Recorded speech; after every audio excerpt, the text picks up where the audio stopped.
The estate was dying. So was he. But when Rowan Vale watched his new wife collapse at the season's final gathering, her pale face hitting marble, blood pooling beneath her gown, he felt something worse than death. Terror. Not for his heir, for her. The woman he'd barely spoken to in 6 months of marriage. The transaction he'd signed like livestock papers. The ghost haunting his crumbling halls who somehow, impossibly, had become the only thing keeping his hollow chest from caving in completely. This is the story of a man who confused survival with living, and the woman who forced him to learn the difference before it killed them both. Stay with me until the end. Drop a comment with your city so I can see how far this story travels. And if it grabs you, hit that like button. The first snow came early to the northern march that year, and with it, the kind of silence that makes men stupid. Rowan Vale stood at the window of his study, watching ice creep across the courtyard stones like a claiming hand. Behind him, the fire chewed through logs that cost more than they should. Everything cost more than it should now. The walls needed patching. The tenant farms were bleeding workers.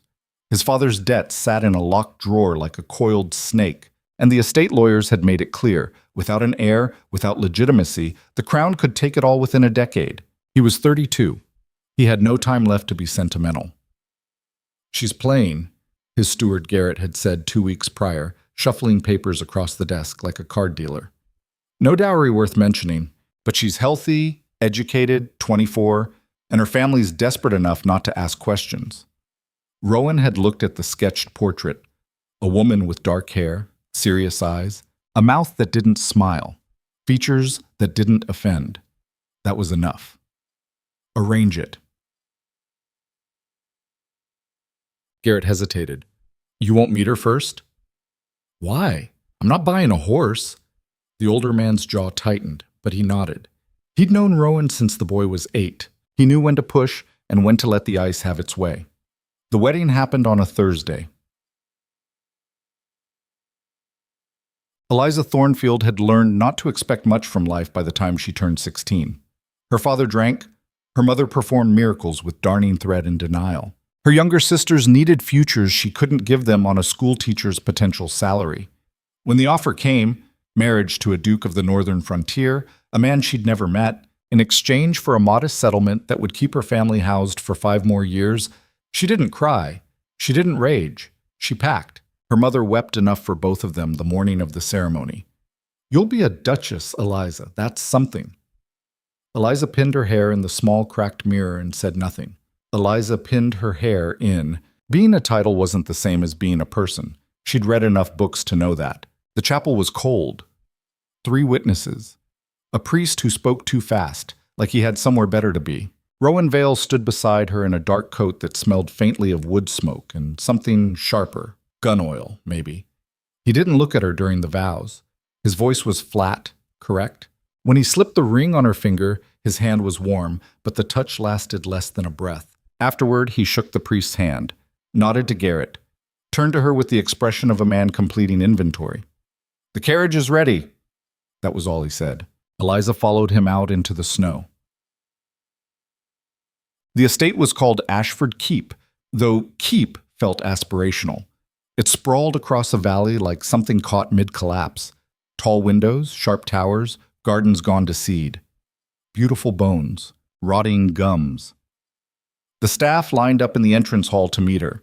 A housekeeper named Mrs. Callum with skeptical eyes, 2 maids who curtsied too quickly, a cook who didn't bother hiding her appraisal. Rowan didn't introduce her. He gestured vaguely. "Mrs. Callum will show you the rooms. Dinner is at 7. Then he left. Eliza stood there, gloves still damp from the snow, and felt the weight of every stare. Mrs. Callum cleared her throat. "This way, Your Grace." The title sounded like an accusation.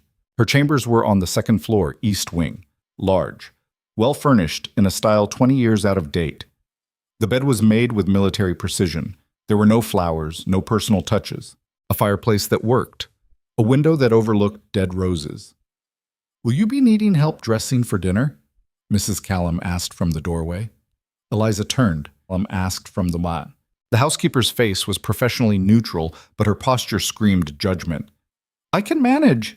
"As you say." The woman didn't move. "His Grace prefers punctuality." I'm sure he does. Something flickered in Mrs. Callum's expression. Surprise, maybe, or reassessment. Then she nodded once and left. Eliza sat on the edge of the bed and stared at her hands. The ring was heavy, gold, old, probably his grandmother's. She wondered if anyone had loved wearing it before. Dinner was worse than the wedding. The dining room could seat 30. Tonight it seated 2, separated by 12 feet of polished mahogany and a centerpiece of winter branches that looked like skeletal hands. Rowan sat at the head. Eliza was placed to his right, close enough for propriety, far enough to require raised voices. They didn't raise them. He ate methodically. Soup, bread, venison, potatoes. She picked at her plate, aware of servants moving like shadows, aware of the silence pressing down like a thumb. Halfway through, he spoke without looking up. You'll have access to the household accounts tomorrow. Mrs. Callum will explain the ledgers. All right. The eastern tenant farms need inspection before spring. I'll arrange an escort. Thank you. He paused, knife hovering over meat. You ride? Yes. Well? Well enough. He nodded, cut, chewed, swallowed. Good. That was it. The rest of the meal passed in silence, except for silverware and the distant crack of settling wood. When the dessert came, some kind of pudding she didn't taste, Eliza set down her spoon and looked directly at him. May I ask a question? Rowan glanced up, startled, as if he'd forgotten she could initiate speech. Go ahead. What do you expect from me, beyond the obvious? His brow furrowed. I don't follow. You married me for an heir. I understand that. But what do you expect in the meantime? What role do I play here? For a long moment, he just stared at her. His eyes were gray, she noticed. Cold gray, like wet slate. Manage the house. Represent the estate when required. Don't cause problems. He hesitated. That's all. That's all. Yes. Eliza nodded slowly. Then I'll try not to disappoint. She stood, smoothed her skirt, and walked out before he could respond. Behind her, she heard his chair scrape. Heard him stop. Heard nothing else. The first month was an exercise in invisibility. Eliza woke early, explored the house room by room, memorized the staff's names and routines. She reviewed the ledgers Mrs. Callum provided, found discrepancies, noting them quietly. She walked the grounds despite the cold, mapping the estate's bones. The chapel that needed roof repair. The stables where 2 horses limped untreated. The glass house full of dead things no one had cleared. She saw Rowan at dinner, sometimes breakfast. He was always polite, always distant. He asked if she needed anything. She always said no. At night, she heard him in the hall outside her door, footsteps pausing, hesitating, moving on. He never knocked. She didn't sleep well. The servants watched her like a curiosity. Mrs. Callum softened incrementally after Eliza quietly fixed a scheduling conflict that had caused weeks of tension. The cook, Mrs. Brannan, thawed when Eliza asked for her opinion on menu planning instead of issuing orders. The maids, Iris and Bet, started lingering to chat after they thought she'd left rooms. But it was a lonely kind of progress. Eliza could manage a house. She couldn't manage a husband who treated her like furniture. 6 weeks in, she made her first change. The library was a disaster, magnificent and neglected. Shelves coated in dust, books piled haphazardly, 2 chairs with broken legs shoved in a corner. She spent 3 days reorganizing it. Garrett found her on the 3rd afternoon, balanced on a ladder, reshelving military histories. Your Grace, he said carefully, you needn't do this yourself. Eliza climbed down, wiping her hands. I like it. It needed doing. He looked around the transformed room, the cleared floors, the categorized shelves, the repaired chairs now positioned by the window. His Grace used to spend time here, before. Before? Before his father died, before the debts. Garrett's face was unreadable. He stopped reading after that. Eliza filed that away. Maybe he'll start again. Maybe. The steward hesitated. You're different than I expected. How so? You don't complain. She laughed, short, dry. Would it help? No. Then why waste the effort? Garrett almost smiled. Almost. Rowan noticed the library on a frozen February night when he couldn't sleep. He'd gone down for whiskey and found the door ajar, the room transformed. He stood in the doorway, staring. The chaos was gone. Everything was. Ordered, logical. The chairs positioned where the light was best. His father's collections intact but accessible now. He walked to the shelves, ran a finger along the spines. No dust. On the small table by the window there was a stack of 3 books, clearly set aside. He picked up the top one, Agricultural Reform in Northern Climates. A ribbon marked a chapter on soil rehabilitation. The second? Estate Management, a practical guide. The third? A novel. Something about a woman in a garden. He stared at that last one for a long time. Then he left, locked his study door, and drank until he couldn't think. Spring came reluctantly. The snow turned to mud. The fields revealed their damage. Rowan spent weeks writing the tenant farms, assessing losses, renegotiating terms with men who looked at him like he was his father's ghost. He hated it, hated the pity, the suspicion, the weight of expectations he couldn't meet. He came home exhausted, dirty, angry at things he couldn't name. Eliza was always there, at dinner, in the hallway, moving through the house like she belonged. She'd started wearing simpler dresses, practical styles, her hair pinned back. No jewelry except the ring. She looked like she was working, which she was. He didn't know what to do with that. One evening, in late March, he found her in the glass house. She'd cleared it out, hauled away dead plants, scrubbed the glass, started seedlings in neat rows. She was kneeling in the dirt, hands filthy, completely absorbed.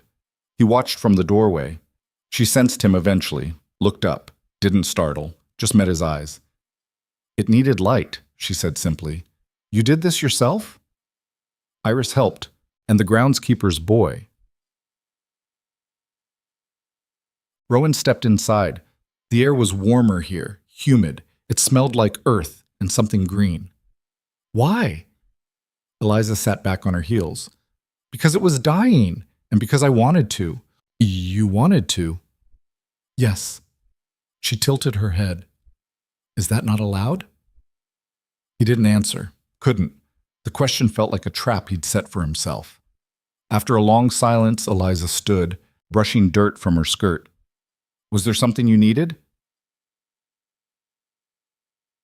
"No, I just—" He stopped, started again. "The house looks better." Her expression didn't change. "Thank you. You've done more than I expected." "Your expectations were low." It wasn't an accusation, just a fact. Rowan felt something twist in his chest, guilt, maybe, or shame. "Yes," he admitted, "they were." Eliza studied him for a moment, then nodded. "Dinner's in an hour." She walked past him, leaving a trail of soil prints and the faint scent of lavender. Rowan stood alone in the glass house, surrounded by new growth, and felt like the only dead thing left. In April, everything changed. Eliza missed breakfast 2 days in a row. Then dinner. Mrs. Callum mentioned it to Garrett, who mentioned it to Rowan with a significant look. "She's been ill in the mornings, Your Grace." Rowan looked up from his papers. "Ill how?" "The usual way." It took him a full 5 seconds. Then his stomach dropped. He found her in the garden that afternoon, sitting on a stone bench, face pale but composed. She saw him coming and didn't run, just waited. He stopped a few feet away, opened his mouth, closed it. She saved him. "I'm pregnant." The words hung there. "You're certain?" Mrs. Brannan's seen it enough times to know. Rowan nodded slowly. His hands felt strange. "That's good." "Is it?" The question was quiet, not confrontational, just wondering. He looked at her, really looked. She was thinner than when she'd arrived, shadows under her eyes, hands folded in her lap like she was holding herself together by will alone. "Yes," he said, and meant it. "It's what this was for." "Right." Eliza stood. "Then I'm glad I could fulfill my function." She walked away before he could find words that weren't just contracts and duty. Eek. The pregnancy progressed. Eliza's body changed. The house changed around it. Mrs. Brannan fussing over meals, Mrs. Callum preparing nursery rooms, Garrett quietly smug like he'd engineered it himself. Rowan didn't know what to do with any of it. He tried. He asked if she needed anything. She said no. He hired a physician from the city. She thanked him politely. He stopped traveling as much, staying closer to the estate. She didn't seem to notice. At dinner one night in May, he broke. "Are you well?" Eliza looked up from her soup. "Yes." "You're pale." "I'm always pale." "You're eating less." "The physician says that's normal." Rowan set down his fork. "Eliza." She froze. It was the first time he'd used her name since the wedding. "I know this isn't—" He stopped. Tried again. "I know I'm not what you would have chosen." Her face was unreadable. "None of us get to choose, Your Grace." "Rowan." "What?" "My name. You can use it." She stared at him. Something flickered in her eyes. Surprise. Suspicion. Exhaustion. "Why?" "Because you're my wife. Because you're—" He gestured helplessly. "Because you deserve at least that." Eliza's laugh was soft, bitter. "I deserve my husband's name. How generous! That's not what I meant." "Then what did you mean?" He had no answer. Just the terrible realization that he'd built a cage and locked them both inside. Eliza stood carefully, one hand braced on the table. "Excuse me, I'm tired." She left. He sat there in the big empty room, surrounded by food he couldn't taste, and a silence that felt like drowning. Boom, boom. Summer turned the valley green. The estate's fortunes improved incrementally. Better crops, renegotiated loans, a tentative stability Rowan had fought for with everything he had. But inside the house, Eliza grew quieter. She still managed everything, still walked the grounds, consulted with staff, reviewed accounts. But there was a quality of absence to her now, like she was performing a role in a play she'd stopped believing in. Rowan watched her from windows, doorways, across dinner tables. Watched her hand rest on her growing belly with an expression he couldn't read. Watched her smile at the maids and vanish around corners when she saw him coming. He told himself it was fine. This was the arrangement. She was healthy, the child was developing, the estate was surviving. That was enough. It had to be enough. In late June, the Dowager Countess Merrick, a distant cousin with social clout, sent word she'd be visiting with her daughter for the summer season's final gathering. Rowan couldn't refuse. Eliza took the news with no visible reaction. "I'll make arrangements," was all she said. The guests arrived in a flurry of carriages, servants, trunks. Lady Merrick was all sharp edges and sharper observations. Her daughter Vivian was beautiful in the calculated way of women who'd been groomed for marriage markets since birth. They looked at Eliza like she was a curiosity, a country acquisition. At dinner that first night, Lady Merrick held court. "My dear Duchess, you've done wonders with this old place, though I must say, in your condition, you should be resting more. Appearances matter so." Eliza smiled politely. "I'm quite well, thank you." Of course, of course. Still, one must think of the succession. A son would be ideal, naturally." Rowan's jaw tightened. "The child's health is what matters." "Oh, certainly." Lady Merrick's smile was all teeth. "But a man in your position, Duke, you understand the pressures." Vivienne leaned forward, all sympathy. "It must be so difficult, being so far from society. Do you miss the city, Duchess?" "I was never much for the city." "How quaint." The evening crawled. Eliza endured each veiled insult, each pointed question, each assessment disguised as concern. Rowan watched her hands tighten on her fork, watched her smile never reach her eyes. He said nothing. Coward. The gathering was planned for the following Saturday, a garden party, since the weather held. Local gentry, a few nobles passing through, enough people to make it an event. Eliza oversaw every detail: menu, seating, music, decorations. She moved through preparations like a ghost, efficient and unreachable. The night before, Rowan found her in the library, his library, the one she'd restored.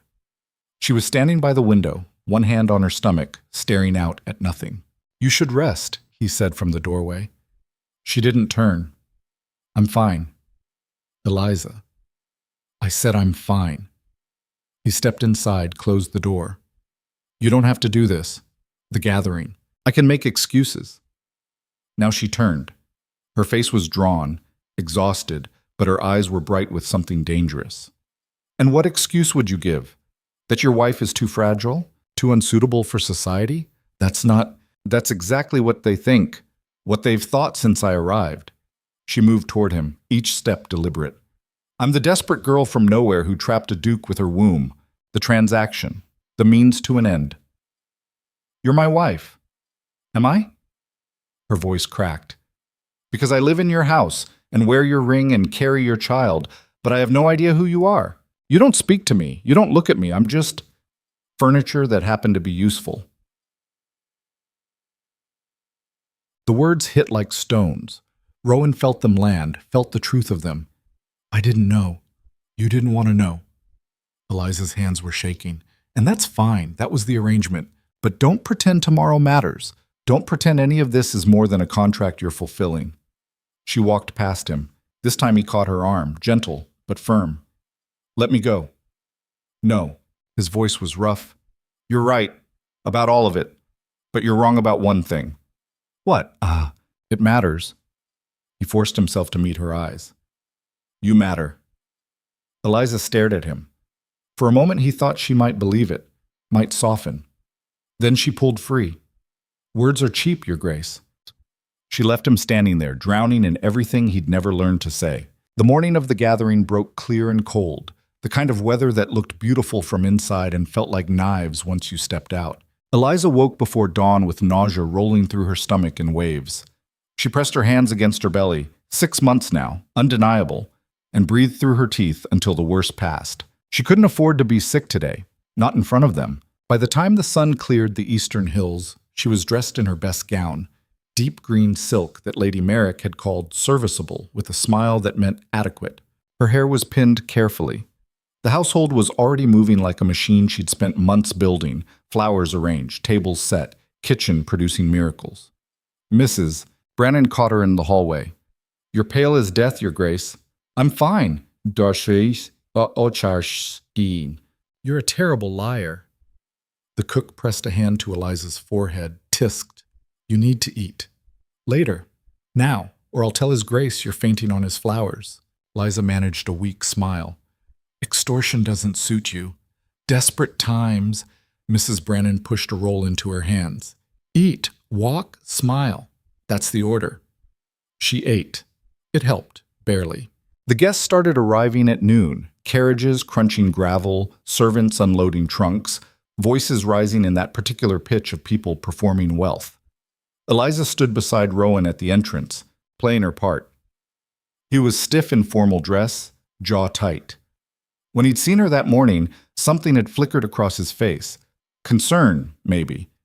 But he'd said nothing, just offered his arm. She'd taken it because refusing would cause talk. Lady Merrick descended from her carriage like a general surveying conquered territory. What a charming affair, Duchess. So rustic.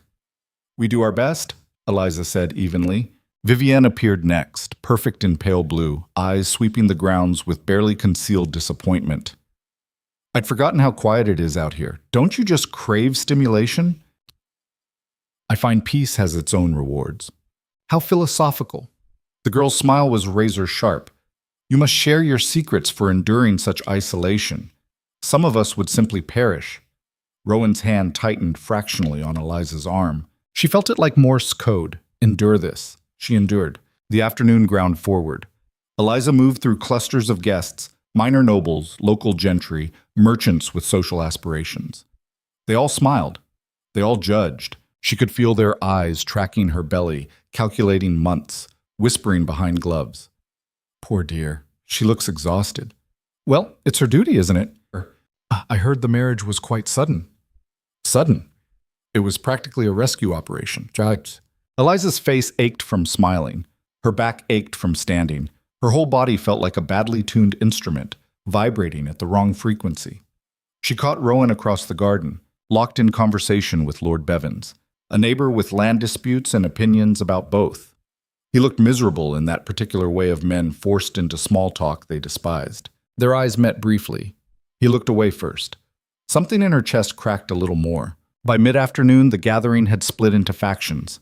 Men discussing politics and hunting near the stables, women clustered under the garden pavilion dissecting everyone not present. Eliza found herself trapped in the latter, wedged between Lady Merrick and two baronesses whose names she'd already forgotten. "Tell me, Duchess," Lady Merrick purred, "how are you managing the physical demands?" I remember my own confinements were absolutely brutal. Of course, I had every comfort. Family nearby, experienced staff, the best physicians. "I'm very fortunate in my care here," Eliza said carefully. "Oh, certainly, though it must be strange being so far from your own people." The woman's smile never wavered. "Do they visit often, your family?" The question landed like a fist. Eliza's family, if you could call them that, was a dying house in a dying town, surviving on the money this marriage had bought them. Her father hadn't written once. Her mother sent brief, guilty letters that said everything by saying nothing. "Distance makes visits difficult," Eliza managed. Of course, of course. Still, in times like these, a woman needs her mother, don't you think, Vivian? Some. The girl brightened on cue. "Absolutely. I couldn't imagine facing such an ordeal without Mama. The loneliness would be unbearable." The other women murmured agreement. Eliza felt the walls closing in, their perfume, their judgment, their careful cruelty dressed as concern. "Excuse me," she said, standing too quickly. "I should check on the refreshments." "Oh, son, but the servants, I prefer to oversee personally." She walked away before anyone could object, her vision swimming slightly. The nausea was back, worse now, mixing with something sharper. Anger, maybe. Or just exhaustion of pretending she belonged in a world designed to exclude her. She made it to the glass house before her legs gave out. Not fell exactly, just sank onto the bench inside, hidden by vines and glass and the mercy of walls. Her hands were shaking. She pressed them flat against her thighs, willing them still. "Pathetic," she whispered to no one. "I disagree." She jerked upright. Garrett stood in the doorway, expression unreadable. "I'm fine," she said automatically. "You're not, but you're also not pathetic." He stepped inside, closed the door. "You're the only person in that garden not performing like a trained dog." Despite everything, Eliza laughed, broken, sharp. "I'm performing, just badly." "You're surviving. There's a difference." Garrett pulled a flask from his coat, offered it. "Medicinal." "I'm pregnant." "It's water. What kind of steward do you think I am?" She took it, drank. The cool clarity helped. "Thank you." "Don't thank me. Just pace yourself. These people are vultures. They'll circle until they find blood. They've already found it." Garrett's face softened in a way she'd never seen. "The Duke doesn't see what they're doing to you. He's not good at seeing things that aren't broken fences or failed crops." "I know, but he's trying, in his own broken way." Eliza handed back the flask. "Trying would require noticing I'm more than a womb with a pulse." "He notices." "He watches. That's not the same thing." The steward had no answer for that. He just nodded once and left her there, alone with the seedlings and the silence. She stayed until the nausea passed. Then she fixed her face, smoothed her dress, and walked back into the performance. The evening portion of the gathering was somehow worse. Dinner was a 20-person affair. Too many courses, too much wine, too much noise echoing off the high ceilings. Eliza was seated between a magistrate who spoke only to Rowan across her, and an elderly baron who kept patting her hand and calling her dear girl like she was a child. Vivian, positioned strategically near Rowan, was in full bloom. "Duke Vale, you simply must tell me about your time in the northern campaigns. I find military strategy absolutely fascinating." Rowan looked trapped. It was a long time ago. But surely the principles remain relevant, especially managing such a vast estate. It's rather like commanding troops, isn't it? "Not particularly." "Oh, you're too modest." She leaned closer, voice dropping to intimate levels that carried perfectly. "I think strength in a man is terribly undervalued these days. Don't you find, Duchess? All eyes turned to Eliza. She set down her fork with care. I wouldn't know. I've never commanded troops. Someone laughed. Lady Merrick's expression went glacial. How droll, Vivienne. Vivienne said, though I suppose running a household requires its own sort of fortitude. It does when the household is falling apart, Eliza said pleasantly. The table went silent. Even the servants paused mid-pour. Rowan's gaze snapped to her, something unreadable in his eyes. Lady Merrick recovered first. My dear Duchess, surely honesty is refreshing. Eliza met the woman's stare. Ashford Keep was a disaster when I arrived. Debts, disrepair, staff on the edge of mutiny. His Grace had more important concerns than interior decoration. So yes, running this household has required fortitude and creativity, and every hour I'm not collapsed in bed. How industrious, Vivienne said faintly. Survival usually is. Rowan's hand tightened on his wine glass. Eliza couldn't tell if he was angry or something else entirely. The meal continued, but the atmosphere had shifted. People spoke more carefully, smiled less. By the time dessert arrived, Eliza's head was pounding, and her vision kept blurring at the edges. She excused herself quietly, rising from the table. Rowan half stood, concerned. She shook her head minutely and kept walking. She made it to the hallway before her knees buckled. Mrs. Callum caught her, appeared from nowhere like she'd been watching. Steady, Your Grace. I'm fine. You're a stubborn fool. The housekeeper's voice was rough with worry. Guest room, now. I can't. They'll gossip regardless. At least let them gossip while you're sitting down. She was steered into a small receiving room, deposited on a settee. Mrs. Callum produced water, made her drink. Breathe it, the older woman ordered. Eliza breathed. The room stopped tilting. Those harpies, Mrs. Callum muttered, circling you like your dinner. It's fine. It's not fine. You're 6 months pregnant, running a house, and being picked apart by women who've never worked a day in their vicious lives.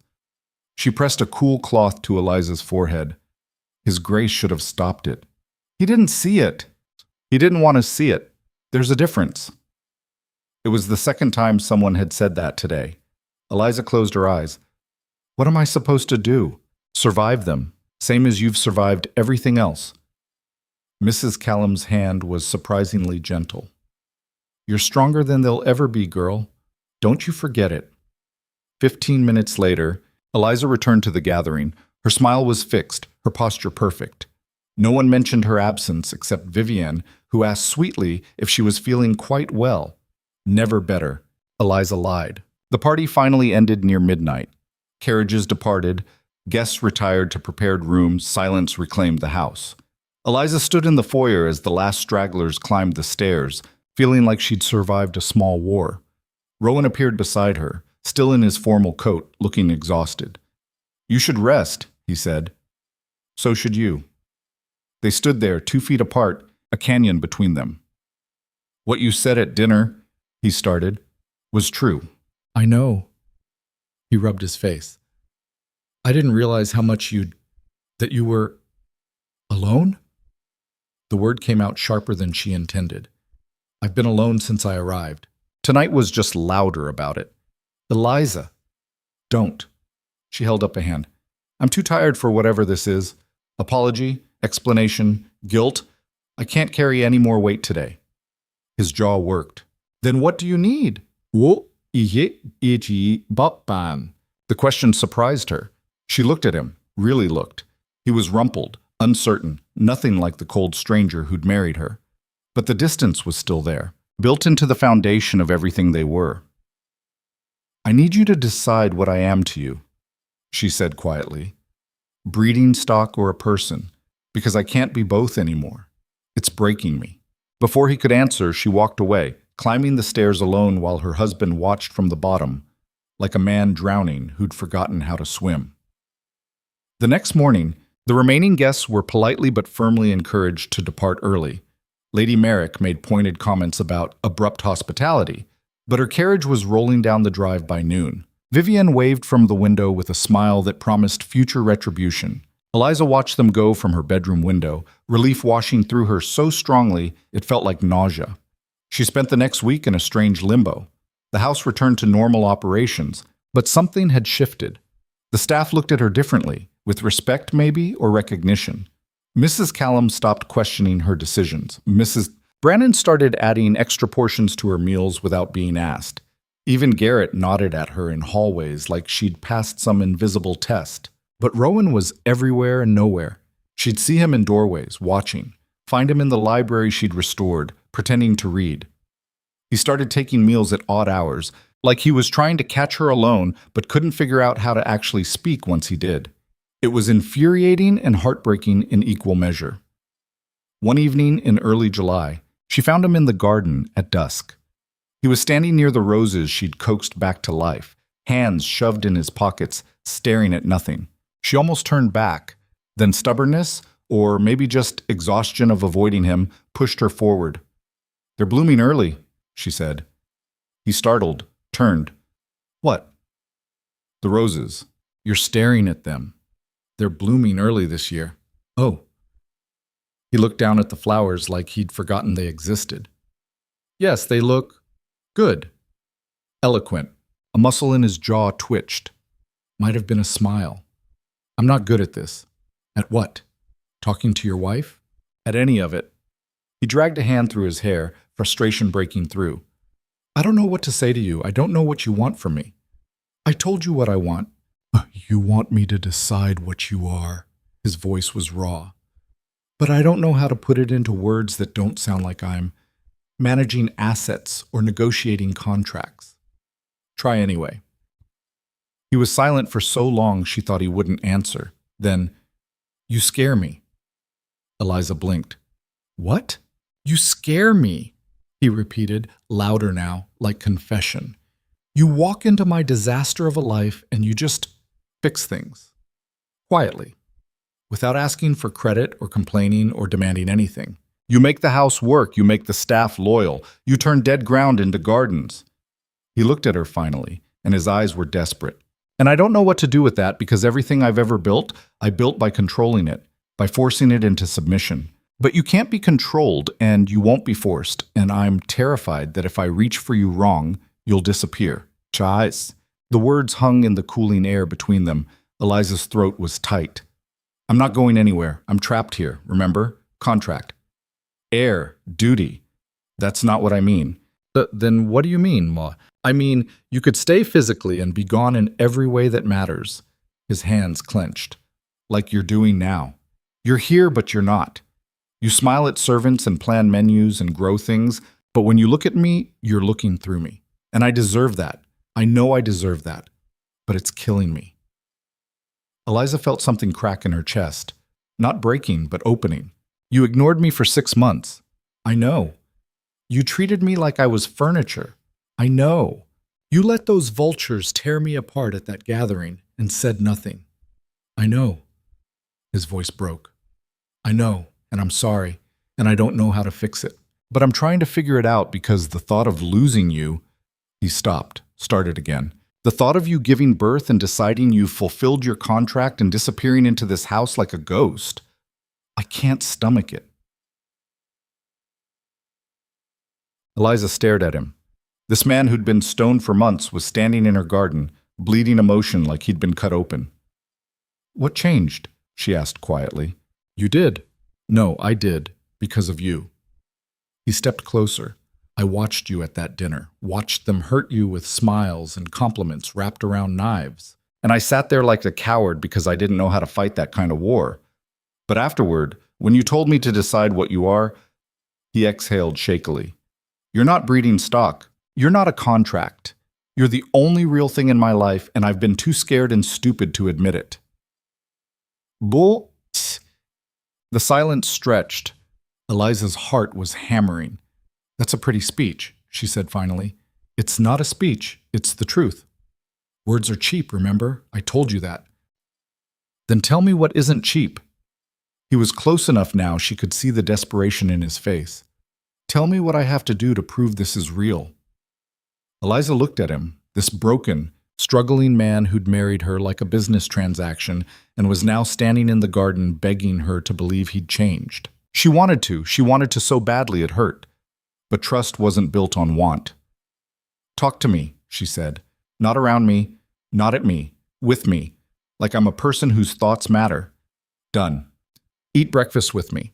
Real breakfast. Not you reading reports while I exist in the background. Done.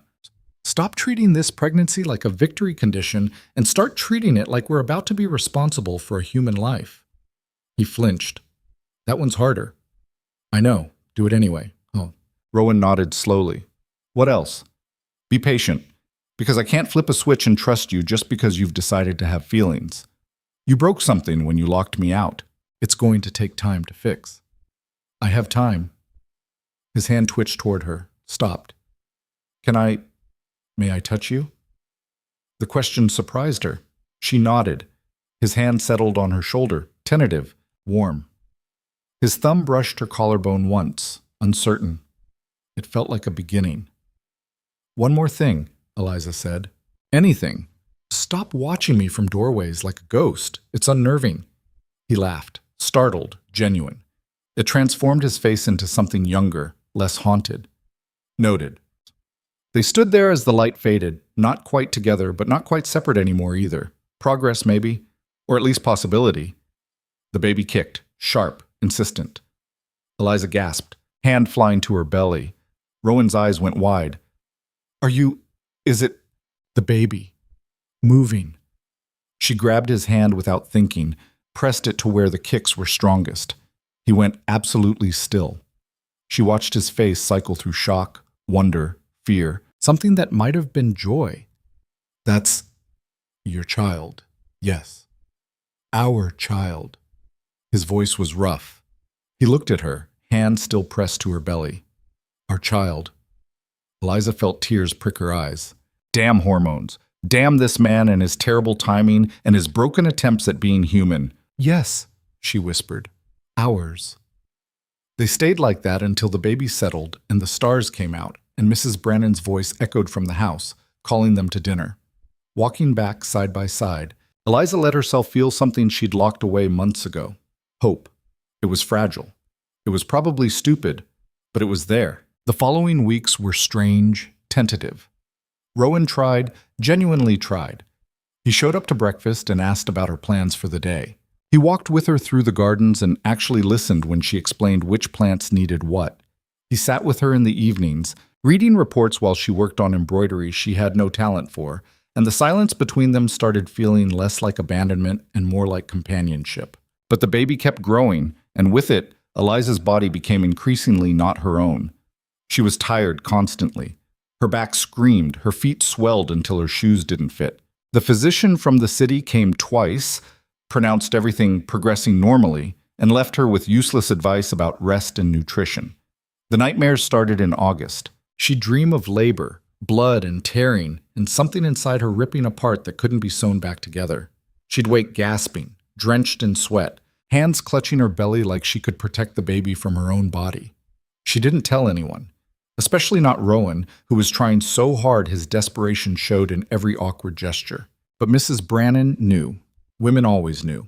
It's normal, the cook said one morning, finding Eliza hollow-eyed in the kitchen before dawn. The fear. Every mother has it. Did you?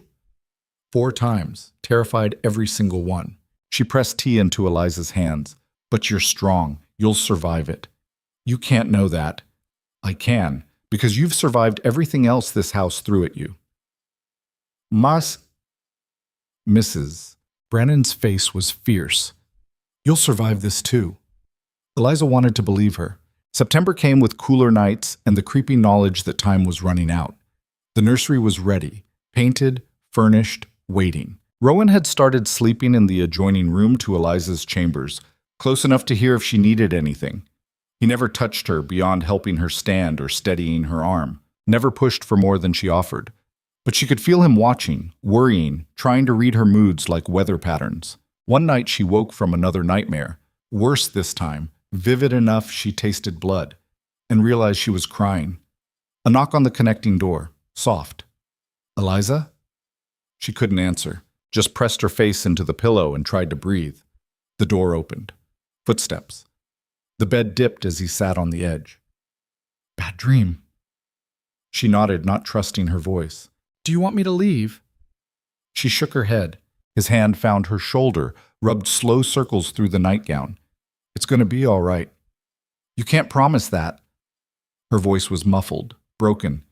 Women die doing this all the time. You won't. You don't know that. I do. His hand stilled, because I won't allow it. Despite everything, she almost smiled. That's not how biology works. I don't care. You're not dying. I forbid it. Now she did laugh, wet, shaky. Your arrogance is showing. Good. You married a duke. Arrogance came with the title. His hand resumed the circles. What do you need right now? I don't know. Best guess. She thought about it. Stay. Just stay. He stayed. Sat there on the edge of her bed, hand on her shoulder, until her breathing evened out and sleep pulled her back under. When she woke at dawn, he was gone. But there was a note on the bedside table in his angular handwriting. You're stronger than you think. R. She kept it in her pocket all day, a talisman against the fear. The contraction started on a Tuesday morning in late September, 3 weeks earlier than expected. Eliza was in the library, reshelving books Mrs. Callum had somehow scattered everywhere when the first pain hit. Not terrible, just a tightening, a warning. She ignored it. The second one came 20 minutes later, harder. By the third, she'd accepted reality and was gripping the shelf, breathing through clenched teeth. Mrs. Callum found her there, took one look, and went pale. Sweet mercy, Iris, get his grace, now. Everything happened fast after that. Eliza was hauled upstairs, the physician was summoned, Mrs. Brannan appeared with linens and hot water and expressions of grim determination. Rowan materialized in the doorway, wild-eyed. What's happening? The baby's coming, Mrs. Callum said flatly. Early, but coming. His face went white. Is she? She's in labor, Your Grace. This is what that looks like. Another contraction hit. Eliza gasped, doubled over. Someone caught her. Rowan, she realized distantly. His arms were steady, even though she could feel him shaking. Get her on the bed, Mrs. Brannan ordered. They did. Eliza lost track of time after that, just pain and voices and hands moving her into positions that were supposed to help but didn't. The physician arrived, examined her with clinical detachment, and pronounced that everything was proceeding. How long? Rowan demanded from somewhere. Hours. Possibly many hours. That's not an answer. It's the only one I have. Eliza wanted to laugh, wanted to scream, settled for gripping the sheets and enduring. Rowan stayed. They tried to make him leave. Mrs. Callum, the physician, even Mrs. Brannan, with her pragmatic insistence that this isn't for men to witness. He refused, just pulled a chair to the bedside and planted himself there like a monument. Between contractions, Eliza looked at him. You don't have to eat. Yes, I do. It's going to get worse. I know. You'll hate it. I don't care. His hand found hers, squeezed. I'm not leaving you alone. Not for this. She wanted to argue, didn't have the strength. The hours ground on, day became night, pain became the only reality. Eliza heard herself making sounds she didn't recognize, animal sounds, desperate and raw. You're doing well, Mrs. Brannan kept saying, which was a lie, but a kind one. The physician looked increasingly concerned, kept checking, measuring, frowning, finally pulled Rowan aside and spoke in low tones Eliza couldn't quite hear. She saw Rowan's face go gray, saw him shake his head violently. No, find another way. Your Grace, if the child is stuck, then unstick it, but you're not cutting her open unless there's no other option. The risk is mine to take. Keep trying. The physician looked like he wanted to argue, but just nodded tightly and returned to his work. Another contraction. This one felt like being split in half. Eliza screamed, couldn't help it, couldn't stop it. Rowan was there instantly, hand on her face. Look at me, Eliza, look at me. She did. His eyes were terrified but steady. You're the strongest person I know, he said fiercely. You survived my cruelty. You survived those vipers at the gathering. You'll survive this. Easy for you to say, she gasped. I know, I'm useless here. I hate it. His thumb brushed her cheek. But I believe in you, even if you don't right now. You're boy. Another wave of pain. She gripped his hand hard enough to break bones. He didn't flinch. "That's it," Mrs. Brannan encouraged. "Push when it comes. Work with it." Eliza pushed, and somewhere in the blur of agony and exhaustion, something shifted. "I see the head," the physician said, suddenly urgent. "Again. Push again." She pushed until she had nothing left, pushed until the world went white, pushed until she heard it, a cry. Small, furious, alive. "It's a boy," someone said.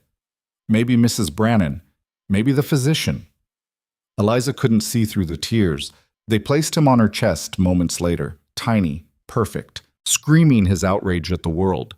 She touched his face with shaking hands, unable to process that this impossible thing had just happened. "He's beautiful," she whispered. Rowan was staring at them both like he'd witnessed a miracle he didn't deserve. His face was wet. "You did it. We did it." "No, you did." His hand covered hers on the baby's back.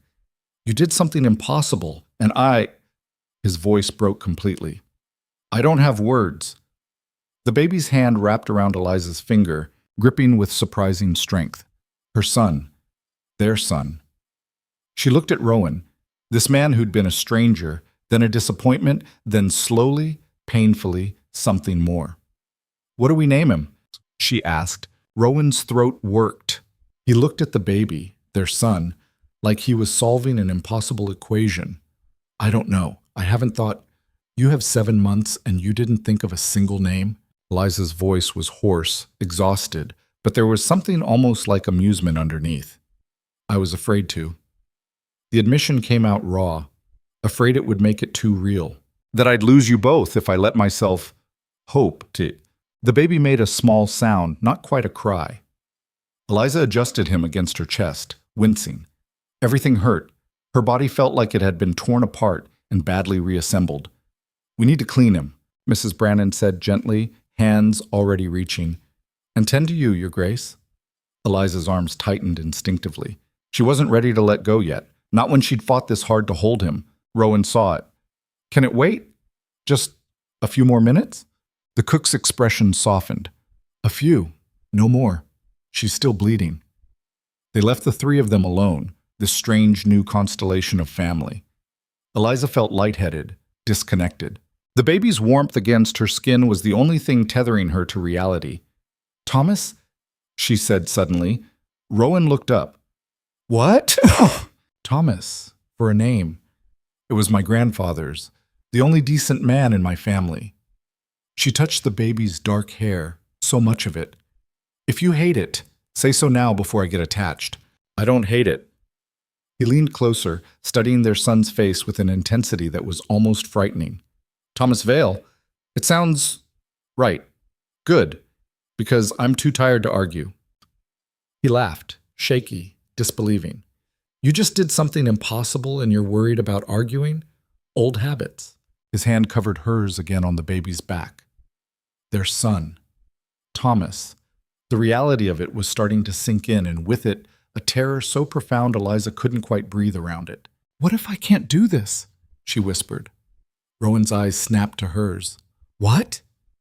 "Be a mother. Keep him alive. I don't know what I'm doing. I don't—" Her voice cracked. "What if I fail him?" "You won't. You don't know that. I do." His voice was fierce, certain. "Because you've never failed at anything you've decided to do. You fixed a dying estate. You survived me. You'll survive this too." Thomas squirmed, made another small sound.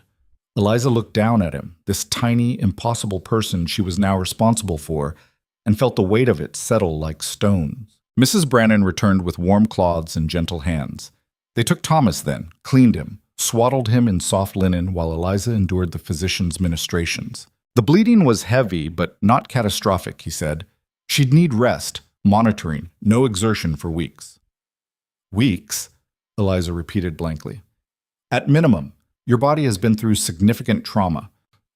She wanted to laugh. Trauma. As if that word covered the feeling of being split open and reassembled wrong. They gave Thomas back eventually. He'd been fed. A wet nurse, Mrs. Brannan explained, since Eliza was too weak right now. She should have felt grateful. Instead, she felt robbed of something she couldn't name. Rowan stayed through all of it, sat in that chair by the bed like he was standing guard. When everyone finally left and the room fell quiet except for Thomas's soft breathing, Eliza looked at him. You should sleep. So should you. I can't. Every time I close my eyes, I think something will go wrong. His face tightened with understanding. Nothing's going wrong. I won't let it. You can't control everything, Rowan. Watch me try. Despite the exhaustion, despite the pain, she smiled, still arrogant. You married a duke, remember? Thomas stirred in the cradle they'd moved beside the bed. Both of them tensed, watching, waiting. He settled without waking. The relief was physical. We're going to be terrible at this, Eliza said. Probably. Rowan's hand found hers in the dim light. But we'll be terrible at it together. She squeezed back, held on, let herself believe, just for a moment, that maybe they could survive this too. The first week was a blur of feeding schedules and sleepless nights, and learning the difference between Thomas's cries. Hungry sounded different from tired, which sounded different from something's wrong and I don't know what. Eliza was supposed to be resting, healing. Instead, she was up every 2 hours, body screaming protest, while the wet nurse tried to convince her that help wasn't weakness. You're going to collapse, Mrs. Brannan warned on the 5th day, finding Eliza swaying on her feet in the nursery. I'm fine. You're bleeding through your nightgown and you can barely stand. You're not fine. Eliza looked down. There was blood, fresh, bright. Her vision swam. I need to feed him. Mary's feeding him. You need to get back to bed before you fall down. She let herself be steered back to her chambers. Let Mrs. Brannan change her into clean clothes. Let the physician be summoned again. He examined her with tight-lipped concern and pronounced that she'd torn something internally that wasn't healing right. Complete bed rest, he said. No stairs, no exertion. If the bleeding doesn't stop in 3 days, we'll need to consider more aggressive intervention. What does that mean? Rowan demanded from the doorway. Surgery, Your Grace, to repair the damage. The room tilted. Eliza gripped the sheets. And if you can't repair it? The physician's silence was answer enough. After he left, Rowan paced the room like a caged animal. This is my fault. How is my body failing your fault? I did this to you, the pregnancy, the labor. We did this, Eliza corrected. Both of us. That's how it works. I should have waited, should have given you more time before what? Before needing an heir? She laughed bitterly. That was the whole point, remember? Get me pregnant, secure the succession, problem solved. He flinched like she'd hit him. It's not like that anymore. Isn't it? She was so tired, too tired to filter the truth. You needed a broodmare, you got one. The fact that you developed feelings afterward doesn't change what this started as. You're right. His voice was flat, devastated. But I'm trying to make it into something else, something better. I know. She closed her eyes. I know you are, but right now I'm too exhausted to care about your redemption arc. I'm just trying not to bleed to death. The silence stretched. When she opened her eyes again, he was sitting in the chair, head in his hands. I'm sorry, she said quietly. Don't apologize. You're right to hate me. I don't hate you. You should, probably. She shifted, wincing. But I'm too busy being terrified to manage proper hatred. He looked up. Of what? Dying, leaving Thomas without a mother, becoming another casualty of childbirth that people whisper about at parties. Her hands twisted in the sheets. I survived the birth. I'm supposed to be safe now, but I'm not, am I? Rowan moved to the bed, sat carefully on the edge. You're going to be fine. You keep saying that. Because I need it to be true. His hand found hers, gripped tight. I can't lose you, Eliza. I know I have no right to ask you to stay, not after everything I've done. But I'm asking anyway. Fight, please. She wanted to, she did. But her body felt like it was betraying her in ways she couldn't control. I'll try, she whispered. It was the best she could offer. The bleeding didn't stop. 3 days became 5. The physician looked grimmer each visit. Mrs. Brannan started sleeping in the adjoining room, ready to help at any hour. Rowan barely left except when forced. He sat by her bed reading to her when she was awake, watching her breathe when she wasn't. Thomas was brought in twice a day. Eliza would hold him, memorize his face, whisper things she needed him to know in case she didn't get the chance later. He was too young to understand. She did it anyway. On the 6th day, she woke to Rowan and the physician arguing in hushed voices by the window. Can't wait any longer. The infection risk. Then operate. Today. Now. Your Grace, the procedure is dangerous. She's already weak. She's dying anyway if we do nothing, isn't she? The physician's silence confirmed it. Eliza's voice came out stronger than she felt. Do it. Both men turned. You're awake, Rowan said, crossing to her. Hard to sleep through your yelling. She looked at the physician. You need to operate? The internal tearing isn't healing. There's likely infection. If we don't repair it surgically, the bleeding will continue until... He stopped. Until I die. Just say it. His jaw tightened. Yes. And if you operate? There's a chance, not a guarantee.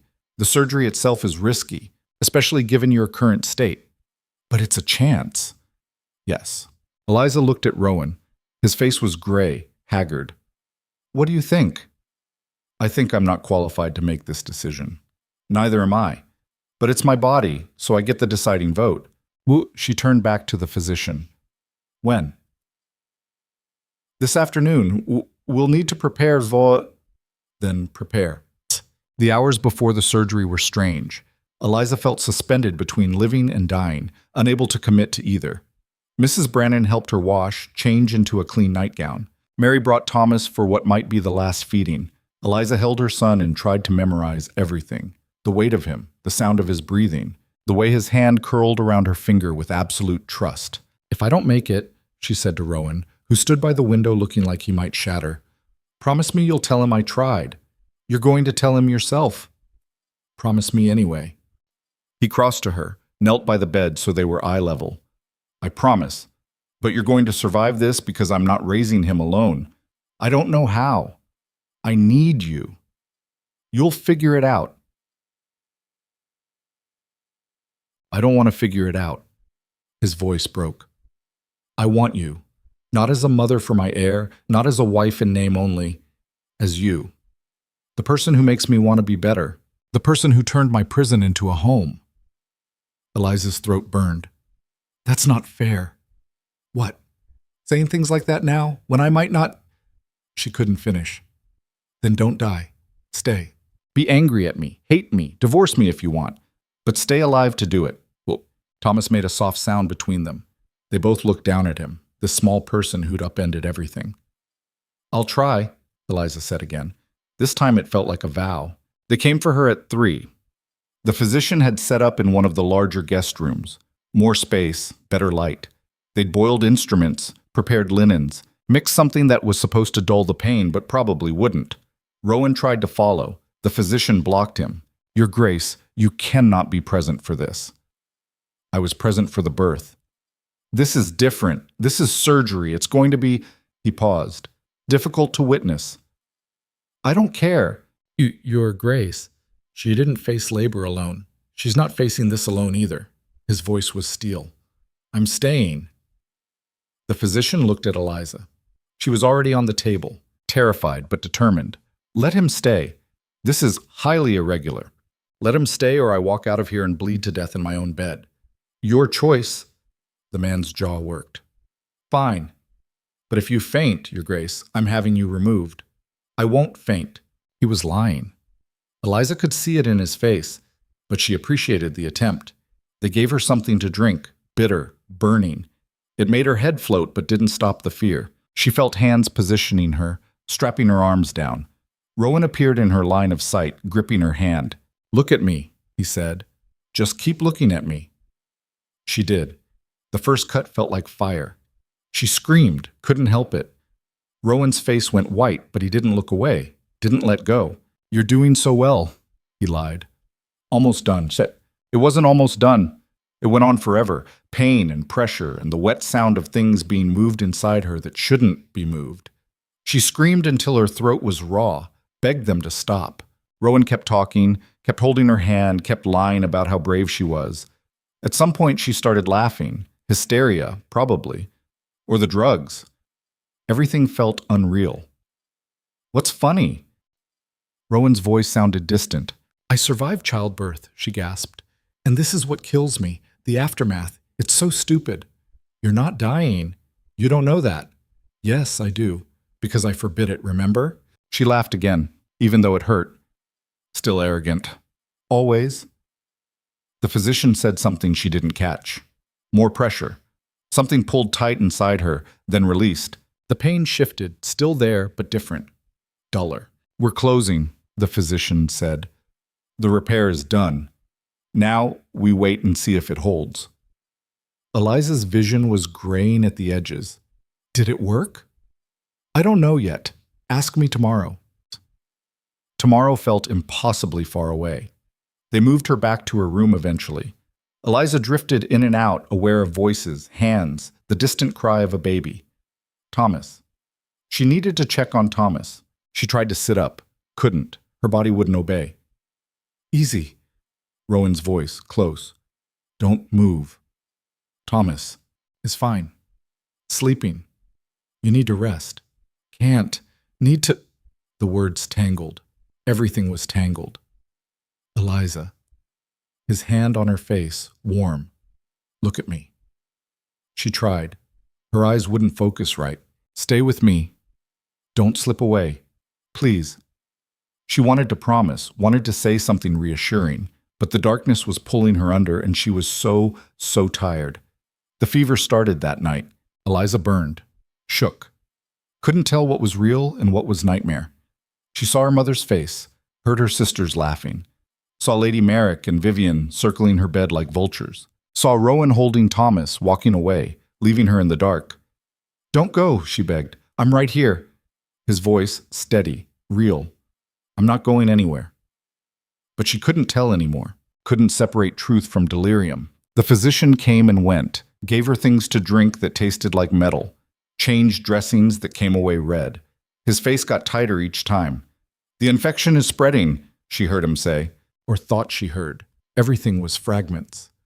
Stop it, Rowan's voice, desperate now. Do something. I'm doing everything I can, Your Grace. But if the fever doesn't break, then make it break. It doesn't work that way.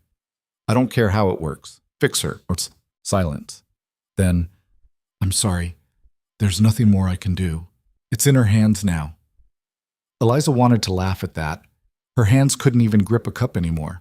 How were they supposed to save her life? Time became meaningless. She was hot, then cold, then hot again.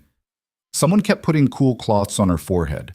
Someone kept talking to her. Rowan, maybe, or Mrs. Brannan, or ghosts. She couldn't tell. At some point, Thomas was there. She felt his small weight on her chest, heard him crying, tried to comfort him, and couldn't move. He needs you, someone said. Rowan. Definitely Rowan. We both need you. Come back. She was trying. Didn't he understand she was trying? The darkness pulled harder. Then, abruptly, she was somewhere else. Standing in the garden at Ashford Keep, but it was winter and everything was dead. She was alone. No, not alone. There was someone in the distance, walking away. Thomas. Older, maybe 5 or 6, holding Rowan's hand. She tried to call out. No sound came. They kept walking, getting smaller, disappearing. She ran. Her legs wouldn't move fast enough. The distance kept growing. Wait, she screamed. Wait! They vanished into the trees. Eliza fell to her knees in the snow and felt the cold seep through her. This was it then. This was dying, being left behind in the dark while everyone else moved on. No, her voice finally. No, I'm not doing this. She stood. The garden fought her, wind rising, snow driving into her face. She walked anyway, one step, another, pushing through resistance that felt like drowning. The trees parted. There was light ahead, warm, golden. She could hear voices, laughter, Thomas's baby sounds, Rowan saying her name. She walked toward it. The fever broke on the 3rd day. Eliza woke clear-headed for the first time in what felt like years. The room was dim, early morning maybe, or late evening. She couldn't tell. Rowan was slumped in the chair beside her bed, asleep sitting up. He looked terrible, unshaven, hollow-eyed, like he'd aged a decade. She tried to speak. Her throat was too dry. She tried again. "Rowan?" He jerked awake, eyes wild, focused on her, went absolutely still. "You're awake." "Apparently." Her voice was a rasp. "Water?" He moved like he was in a dream, poured from the pitcher, held the cup to her lips. She drank greedily, coughed, drank more. "Easy," he said. "Not too fast." She pushed the cup away. "How long?" "3 days. You've been—" His voice cracked. "We thought we'd lost you. Stubborn, remember?" She tried to smile. It felt wrong on her face, like she'd forgotten how. "You forbid me from dying. Couldn't disappoint." He made a sound between a laugh and a sob. "Don't joke. Please don't joke about this. Would you prefer I be serious about almost dying? Because I can do that too. It's terrifying. Eliza, is Thomas all right?" The question derailed whatever he'd been about to say. "What?" "Thomas, our son. Is he all right?" "He's fine. Perfect. Sleeping in the nursery." Relief washed through her. "Good. That's good." They stared at each other. Rowan's face was doing something complicated. Grief, relief, anger, fear all cycling through. "You almost left me," he said finally. "I tried not to. Us." "You almost left anyway." His hands were shaking. "I sat here for 3 days watching you burn with fever, and there was nothing I could do. Nothing. I couldn't fight it, couldn't control it, couldn't bargain with it. I just had to sit here and watch you slip away. I came back. Barely." He stood abruptly, paced to the window. "The physician said it was a miracle, that by all rights, you should be dead. Disappointed I'm not?" He whirled. Don't you dare make light of this." The anger in his voice surprised her. "I'm sorry. I thought I'd lost you. I thought I'd have to raise Thomas alone and tell him stories about a mother he'd never remember. I thought—" He stopped, dragged his hands through his hair. "I was ready to burn the whole world down if it would bring you back." Eliza felt tears prick her eyes. "That's dramatic. I don't care." He crossed back to her, knelt by the bed. "I love you. And I'm furious at you for almost dying. And I'm furious at myself for putting you in this position. And I don't know how to process any of it except to sit here and make sure you're still breathing." The words hung in the air between them. "You love me," Eliza repeated slowly. "Yes." "Since when, Matt?" "I don't know. Somewhere between you fixing my library and you telling me I was a coward at dinner. Maybe earlier. I'm not good at recognizing these things." His jaw tightened. "But watching you almost die made it real clear. That's a terrible way to have a revelation." "I know." She reached for his hand. He grabbed it like a lifeline. "I don't know if I can say it back yet. I know. I'm still angry at you for the first 6 months, and scared and exhausted. I know. But I want to try to see if this can be something real." She squeezed his hand. "Can that be enough for now?" Rowan's eyes were bright. "It's everything." He leaned forward, pressed his forehead to hers. They stayed like that, breathing together, holding on while the sun climbed higher and Thomas woke in the nursery, and the world kept turning despite almost losing one of them. Recovery was slow, brutal. Eliza spent weeks in bed learning to trust her body again. The bleeding stopped eventually, the wound healed, but the fear lingered. Every twinge felt like catastrophe. Every moment of dizziness felt like dying. Thomas grew regardless. Got heavier, louder, more demanding. Eliza held him when she had strength, watched him from bed when she didn't. Rowan brought him in constantly, morning, noon, night, like he needed them both in his sight to believe they were real. "You're going to spoil him," Eliza said one afternoon, watching Rowan rock their son with the focused intensity of a man defusing a bomb. "Good. He deserves spoiling. He's 2 months old. He doesn't know the difference." "I know the difference." Rowan looked at her. "I almost lost you both. I'm allowed to be insufferable about it." She couldn't argue with that. By November, Eliza could walk without help. By December, she could manage stairs. By January, she was pushing to resume household duties and being blocked at every turn by Mrs. Brannan, Mrs. Callum, and Rowan in increasingly creative ways. "I'm not an invalid," she protested one morning, finding her account books mysteriously missing. "No one said you were," Mrs. Callum replied blandly. "The books are being updated. You'll have them back tomorrow. I updated them yesterday. Then they're being double-checked." "By who?" "His Grace." Eliza found him in the study, surrounded by ledgers, looking personally victimized by mathematics. "You can't do accounts," she said from the doorway. He looked up, guilty. "I'm learning." "You hate numbers." "I hate you overworking yourself more." She crossed to the desk, took the ledger from his hands. "I'm fine now, healed. The physician said so." "The physician said you're recovering. That's different from fine." "Rowan?" "No." He stood, faced her. "You almost died. I'm allowed to be careful with you." "Careful is one thing. Treating me like I'm made of glass is another." "Would you prefer I ignore you? Go back to pretending you don't exist?" The words landed wrong. Eliza stepped back. "That's not fair. Neither is asking me to stop caring whether you live or die." They stared at each other across the desk. The air felt charged, dangerous. "I'm not asking you to stop caring," Eliza said finally. "I'm asking you to trust that I know my own limits. Your limits almost killed you. No, childbirth almost killed me. There's a difference." His face went gray. "Don't." "Don't what? Acknowledge what happened? It did happen, Rowan, and I survived it. And now I need to move forward instead of being wrapped in cotton and treated like I'll shatter him. I can't." He stopped, started again. "Every time you leave my sight, I panic. Every time you look tired, I think it's starting again. The fever, the bleeding, His voice broke. "I can't lose you." Eliza's anger deflated. She moved around the desk, took his hands. "You're not going to lose me. You don't know that." "No, but I'm choosing to believe it anyway." She squeezed his hands. "And I need you to believe it too, because I can't heal if you're treating me like I'm dying." He looked at their joined hands. "I don't know how to stop being afraid." "Me neither, but we figure it out together.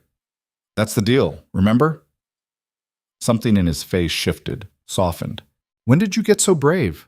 "Probably around the time I married a stranger and moved to a falling-apart estate in the middle of nowhere." She smiled. "Desperation breeds courage. Or stupidity. Sometimes they're the same thing." He pulled her closer, carefully, like she might break. She let him. Let herself lean into him and feel his heartbeat, and believe, just for a moment, that they'd both survive this. Thomas started crying from the nursery, a sound they'd both learned to recognize instantly. Rowan pulled back. "I'll get him. We'll both get him." They walked upstairs together, side by side, and for the first time since the surgery, Eliza felt something like hope take root. But late that night, alone in her room, she woke from another nightmare. Blood and tearing and Thomas's cry fading into silence, and couldn't stop shaking. She pressed her hands to her stomach, feeling the scar through her nightgown. The fear hadn't gone anywhere. It had just been waiting. She didn't tell him about the nightmares. Didn't mention the way her hands shook when she lifted Thomas, terrified she'd drop him. Didn't confess that sometimes she stood outside the nursery door, frozen, unable to go in because the sight of him reminded her how close she'd come to never seeing him grow up. Rowan noticed anyway. He found her one night in February, standing at the window of her chambers, staring out at nothing. Thomas was asleep in the cradle beside her bed. The house was quiet except for the wind. "Can't sleep?" he asked from the doorway. She didn't turn. "Something like that." He stepped inside, closed the door softly. "How long has this been happening?" "How long has what been happening?" "The nightmares. The fear. Don't lie. I can see it." Eliza's throat tightened. "Since the surgery. Maybe before. I don't know anymore." "Why didn't you tell me?" "Because you're already terrified I'm going to die. I didn't want to add to it." He moved closer, stood beside her at the window. "You're protecting me from your fear while I'm trying to protect you from everything. We're doing this backwards." Despite everything, she almost smiled. "We've been doing everything backwards from the start." Fair point. He was quiet for a moment. What are the nightmares about? Dying, leaving Thomas, failing at this whole motherhood thing before I've even started. The words spilled out before she could stop them. I look at him, and I feel so much love it's terrifying. Because what if I can't keep him safe? What if I'm not enough? You're more than enough. You don't know that. I do. Because I've watched you survive things that would have broken anyone else. The marriage, the isolation, the surgery. You're still here. He turned to face her. That's not weakness. That's strength. Eliza finally looked at him, really looked. He was different now, softer somehow, but not weaker, like something that had been frozen was finally thawing. I don't feel strong, she admitted. I feel like I'm barely holding it together. Then let me hold it together with you. His hand found hers. That's what this is supposed to be, isn't it? Partnership. Not you carrying everything alone while I watch from a distance. I don't know how to do that. Neither do I. But we'll figure it out. He squeezed her hand. Starting with you telling me when you're having nightmares instead of suffering alone. They're stupid, just dreams. They're not stupid if they're hurting you. His jaw tightened. And I can't fix what I don't know about. Something in her chest loosened. Not all the way. There was still too much fear for that. But enough to breathe a little easier. Okay, she said quietly. I'll try. That's all I'm asking. Thomas made a small sound from the cradle. They both turned, instinctively moving toward him. He settled without waking, one small fist curled near his face. He looks like you, Eliza said. Poor kid. But Rowan's voice was soft, wondering. I keep thinking he's going to disappear, that I'll wake up, and this will all have been some fever dream. We're real. All of this is real. I know. It just doesn't feel possible. He looked at her. 6 months ago, I was alone in this house, drowning in debt and duty. Now I have a son, a wife who doesn't hate me, a reason to wake up that isn't just survival. I never said I don't hate you. Do you? Eliza considered it. No, but I'm still angry sometimes. About the beginning, about being invisible for so long. You should be. I was a bastard. You were afraid. That's not an excuse. No, but it's an explanation. She touched his face, surprising them both. You're trying now. That matters. He leaned into her touch like a man starving for contact. I don't deserve you. Probably not. But you're stuck with me anyway. Good. He covered her hand with his, because I'm not letting you go. They stood there in the quiet dark, 3 people learning how to be a family. And for the first time since the surgery, Eliza felt something like peace. The change started small. Rowan began showing up at breakfast with ideas instead of silence. Plans for the estate, questions about household management, thoughts on Thomas's future. Eliza would watch him across the table, coffee in hand, and marvel at the transformation. We should expand the tenant farms, he said one morning in March. The northern section is underutilized. If we invest in irrigation, that costs money we don't have, Eliza pointed out. We could take a loan. The estate's credit is better now, thanks to you. She blinked. Thanks to me?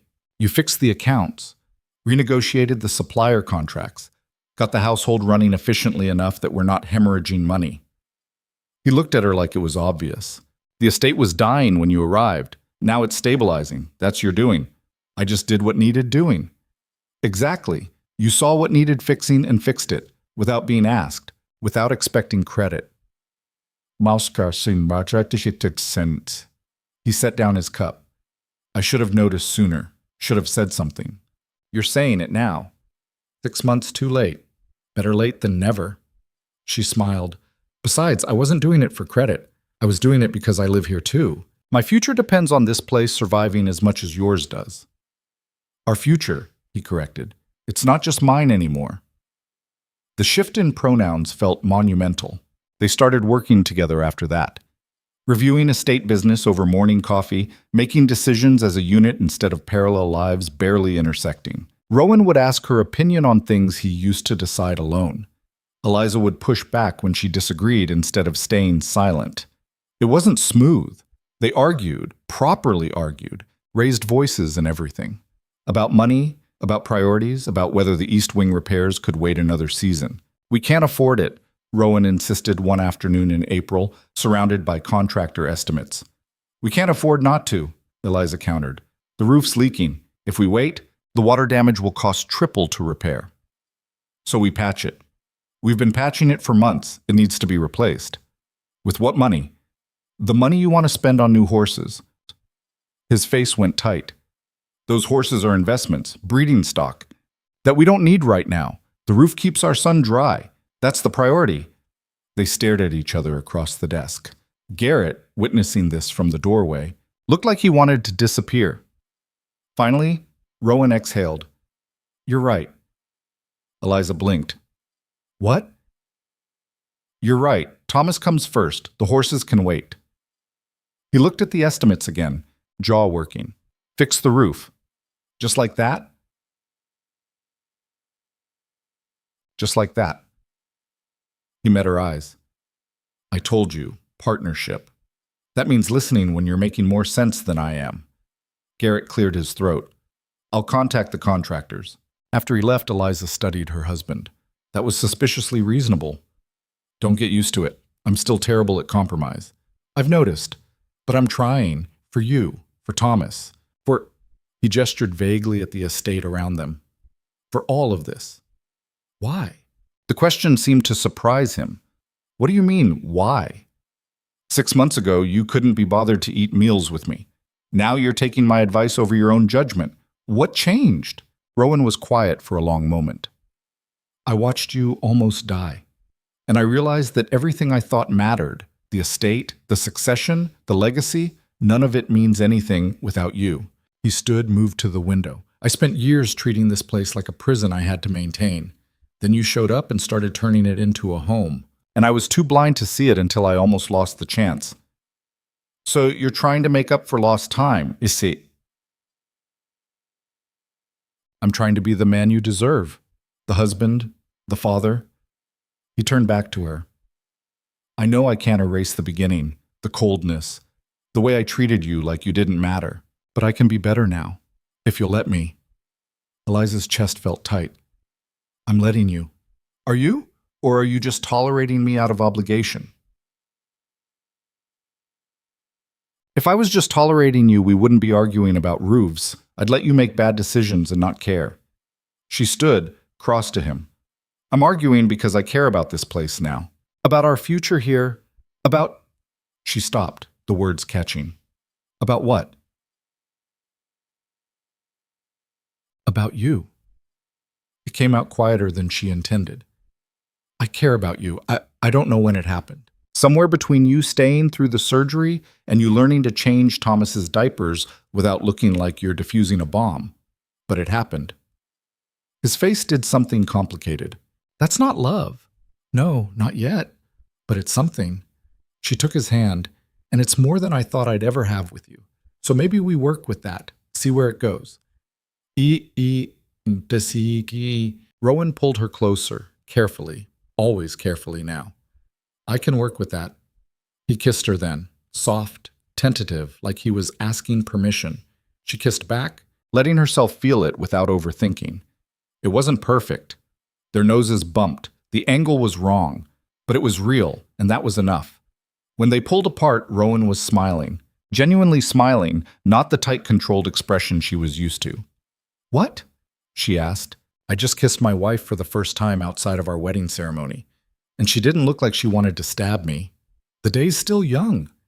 He laughed, full, surprised. It transformed his face into something younger, less haunted. "There it is," Eliza said. "There, what is?" "The person you used to be, before your father died, before all of this." She touched his face. "I like him." His smile faded into something more serious. "I'm not sure that person exists anymore." "Then we'll build a new version, one that's better." She stepped back, brushed off her skirts. "Starting with fixing that roof before the next rain." "Romantic." Practical. You married me for practical, remember? I married you because I was an idiot who didn't know what I needed. And now? Now I know exactly what I need. He caught her hand, kissed her knuckles, and I'm going to spend the rest of my life making sure she knows it too. Eliza's throat burned. You're getting better at this. At what? Saying things that make me want to believe you. Good. Because I mean every word. Thomas's cry echoed from upstairs. The hungry cry. Unmistakable. They both turned toward it automatically.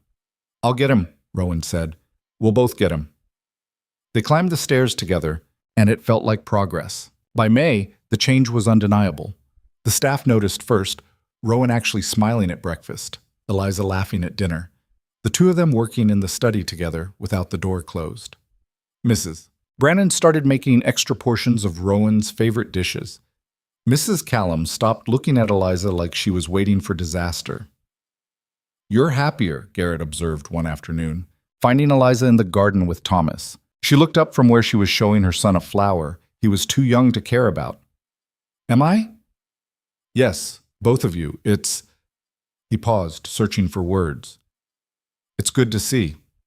We're trying to make this work. It shows. He hesitated. For what it's worth, I think you're good for him. You make him human again.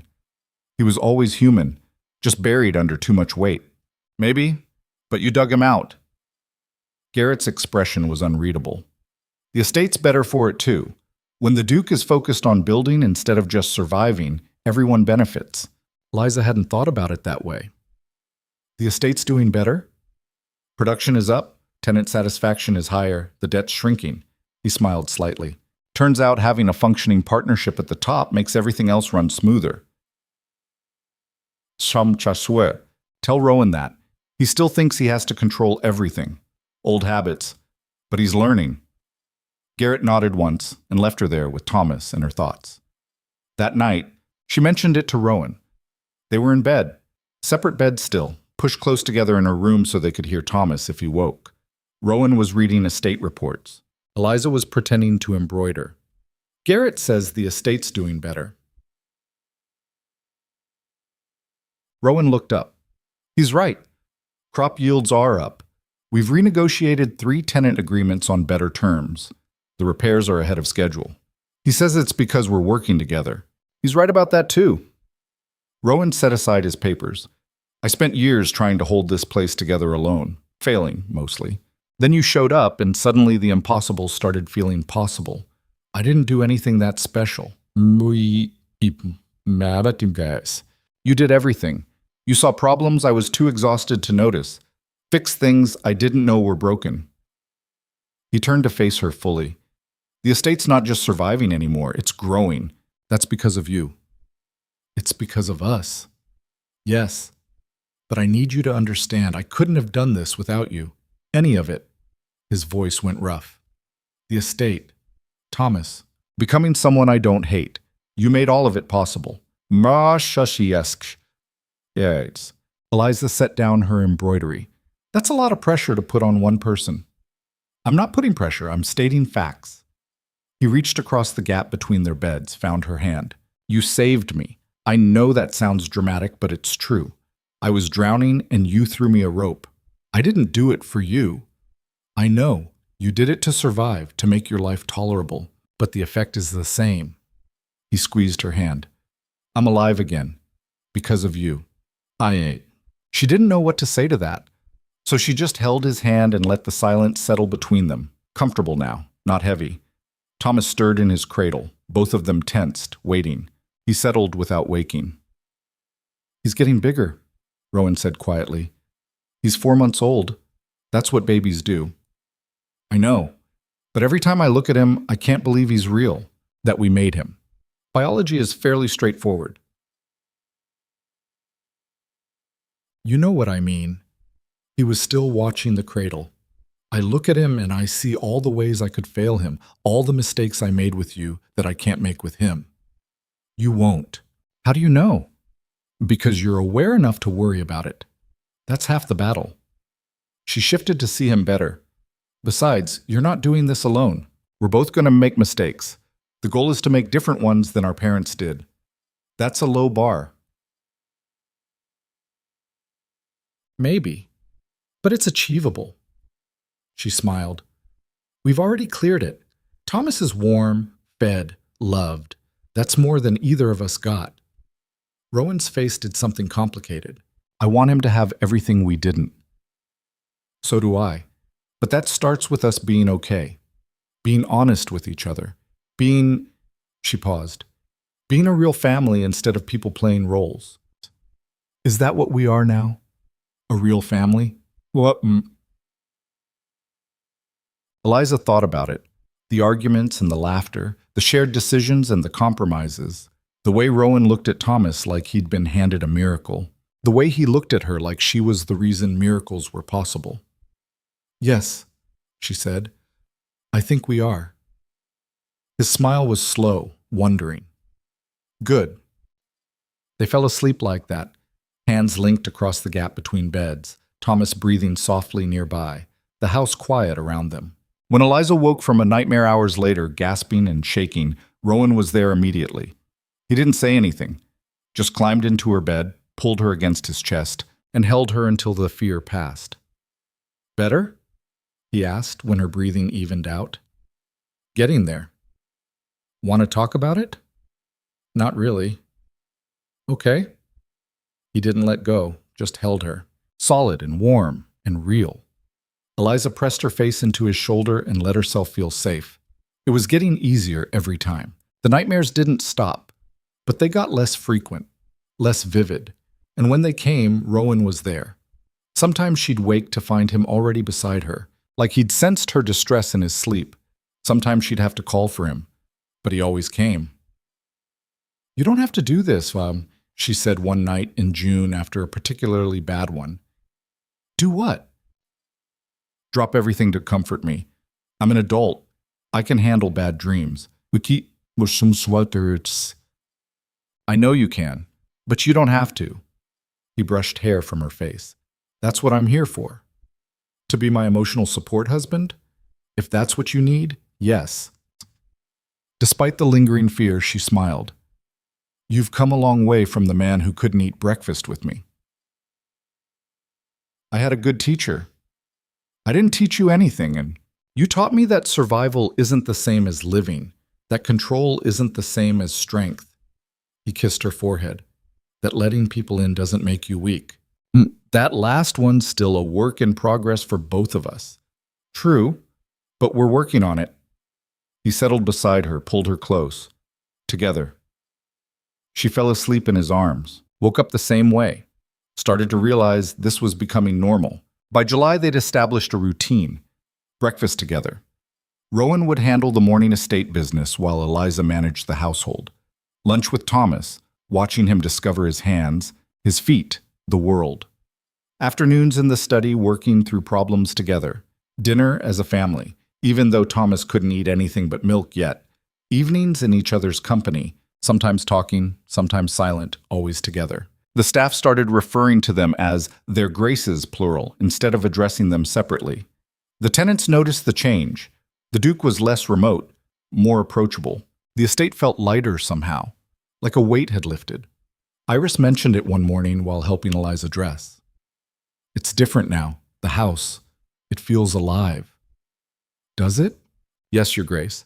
Before you came, it was like living in a tomb, beautiful but dead. Now there's laughter. Arguments even, but the good kind. She smiled. It feels like a home. The good kind of arguments? The kind where people care enough to disagree instead of just giving up. Iris pinned the last of Eliza's hair. You and His Grace, you're building something real. Everyone can see it. Eliza studied her reflection. She looked different too. Less gaunt. Less afraid. Still tired, Thomas made sure of that, but alive in a way she hadn't been since the wedding. I hope you're right, she said. I am, trust me. That afternoon, Lady Merrick's letter arrived. Eliza stared at the elegant handwriting, her stomach sinking. Rowan found her in the library, letter in hand, face pale. What's wrong? She handed it to him. He read quickly, his expression darkening. She wants to visit, next month, with Vivian and half the county's gentry. He looked up. We can refuse. Can we? Without causing talk. I don't care about talk. You should. Estate business relies on social connections. You know that. Eliza took the letter back. We're doing well now. The estate's stable. Us, she gestured between them. We're stable. Maybe it's time to stop hiding. We're not hiding, Dad. Aren't we? We've been avoiding society since the gathering, since they tore me apart. She met his eyes. I'm tired of being afraid of them. You don't have to prove anything to those vultures. Maybe not, but I want to. I want them to see that we're real, that this, she touched his face, that this isn't just me fulfilling a contract. Rowan covered her hand with his. You want to face them. I want to stop running from them. He was quiet for a long moment, then, okay, we'll do it, together. Together, she agreed. He pulled her close, kissed the top of her head. But if Vivian makes one comment about you being unsuitable, I'm throwing her out personally. Deal. They spent the next 3 weeks preparing. The house was already in good shape. Eliza's work from months ago holding strong. But they went further. New paint in the dining room, fresh flowers everywhere, the gardens manicured to perfection. We're going to war, Rowan said one evening, watching servants arrange furniture. Polite war, with tea and backhanded compliments. The worst kind, Eliza laughed. You'll survive. You survived actual war. That was easier. The enemy wore uniforms and didn't smile while stabbing you. Fair point. She took his hand. But this time you're not alone. We face them together. Together, he echoed. The guests arrived on a humid August afternoon. Carriages and servants and enough luggage for a siege. Lady Merrick descended first, all cold elegance and calculating eyes. Vivian followed, beautiful and sharp-edged as ever. They took in the estate, the repairs, the gardens, the obvious prosperity, with barely concealed surprise. My dear Duke, Duchess, Lady Merrick purred. What a transformation. The place looks positively thriving. We've been fortunate, Rowan said evenly. Indeed, and the child, I trust he's well? Thomas is perfect, Eliza said, meeting the woman's gaze without flinching. How lovely. We're all so eager to meet him. Vivian's smile was razor sharp. Though I'm sure motherhood keeps you terribly busy. No time for society. We make time for what matters, Eliza replied smoothly. The first evening was an exercise in controlled warfare. Dinner was impeccable. Mrs. Brannan had outdone herself. The conversation was polite, poisonous. Every compliment had teeth. Every question was a trap. But this time, Eliza fought back. When Lady Merrick asked about her adjustment to estate life, Eliza described their business improvements in detail. Numbers, strategies, successes. When Vivian wondered aloud how she managed such a large household, Eliza smiled and said she'd learned from necessity, which built stronger skills than privilege ever could. Rowan backed her at every turn, agreed with her assessments, deferred to her knowledge, treated her like an equal partner instead of an ornament. The guests noticed. The whispers started immediately. On the second day, they brought Thomas down. Eliza held him while Lady Merrick and her circle cooed appropriately and searched for flaws to critique. Thomas, unaware of the social combat, grabbed Lady Merrick's finger and gummed it enthusiastically. He's quite robust, the woman said, withdrawing her hand. He's healthy, Eliza said simply. And you've recovered well from the birth? Vivian asked sweetly. I heard it was quite difficult. The room went quiet. Everyone knew what she was really asking. Did you almost die? Are you damaged? Are you still fit to be a duchess? Eliza met her eyes. Childbirth is always difficult. But yes, I've recovered. How fortunate. Some women never do, you know. Vivian's smile didn't waver. It must have been terrifying. It was. Eliza shifted Thomas to her shoulder. But fear isn't fatal. Giving into it is. How philosophical. Rowan appeared at Eliza's side, hand settling on her lower back. My wife has survived things that would break most people. I'm in constant awe of her strength. The public declaration silenced the room. Lady Merrick recovered first. How devoted. Marriage clearly agrees with you both. It does, Rowan said. Now, if you'll excuse us, Thomas needs feeding. They left together, a united front. Behind them, the whispers exploded. In the nursery, Eliza handed Thomas to the wet nurse and collapsed into a chair. I hate this, she said. I know. Rowan knelt beside her. But you were magnificent down there. I was terrified. You hit it well. He took her hand. They can't touch you anymore. Can't make you small. Because you're not small. He paused. You're everything. She looked at him, this man who'd learned to love her through his own fear and failure. Say it again. You're everything. No. The other thing, the thing you said at the window that night. Understanding dawned. I love you. Again, eat. I love you, Eliza. He pulled her close. I love you, and I'm proud of you, and I'm sorry it took me so long to say it where it mattered. Her throat burned. I think I love you too. He went still. You think? I'm not good at this. At feelings. At trusting them. She touched his face. But when I'm with you now, I feel safe, happy, like I'm home. If that's not love, it's close enough. Rowan kissed her then, deep, desperate, like she was air and he'd been drowning. She kissed back, letting herself feel all of it.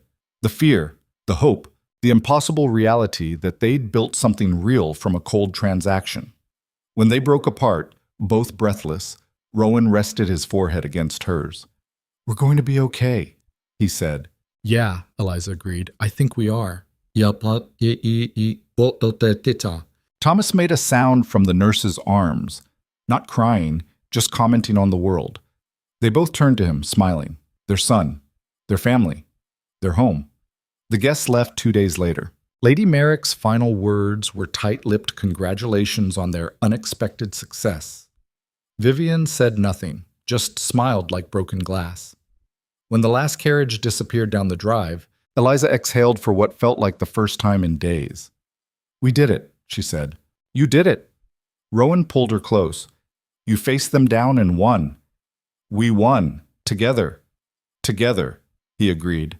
They stood there on the steps of Ashford Keep, the estate that had almost destroyed them both, and watched the sun set over their hard-won peace.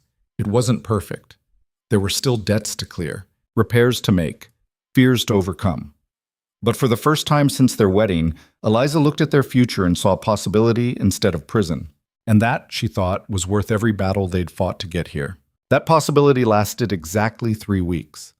Eliza woke one September morning to Thomas screaming, not his usual hungry cry or his I'm uncomfortable fuss, but something raw and desperate that shot her out of bed before her brain caught up. She stumbled to the cradle, scooped him up, and felt the heat radiating off his small body like a furnace.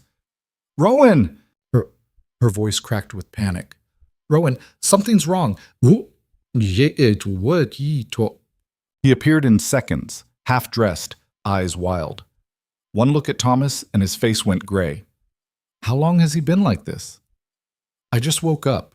I don't know. Her hands were shaking so badly she could barely hold him.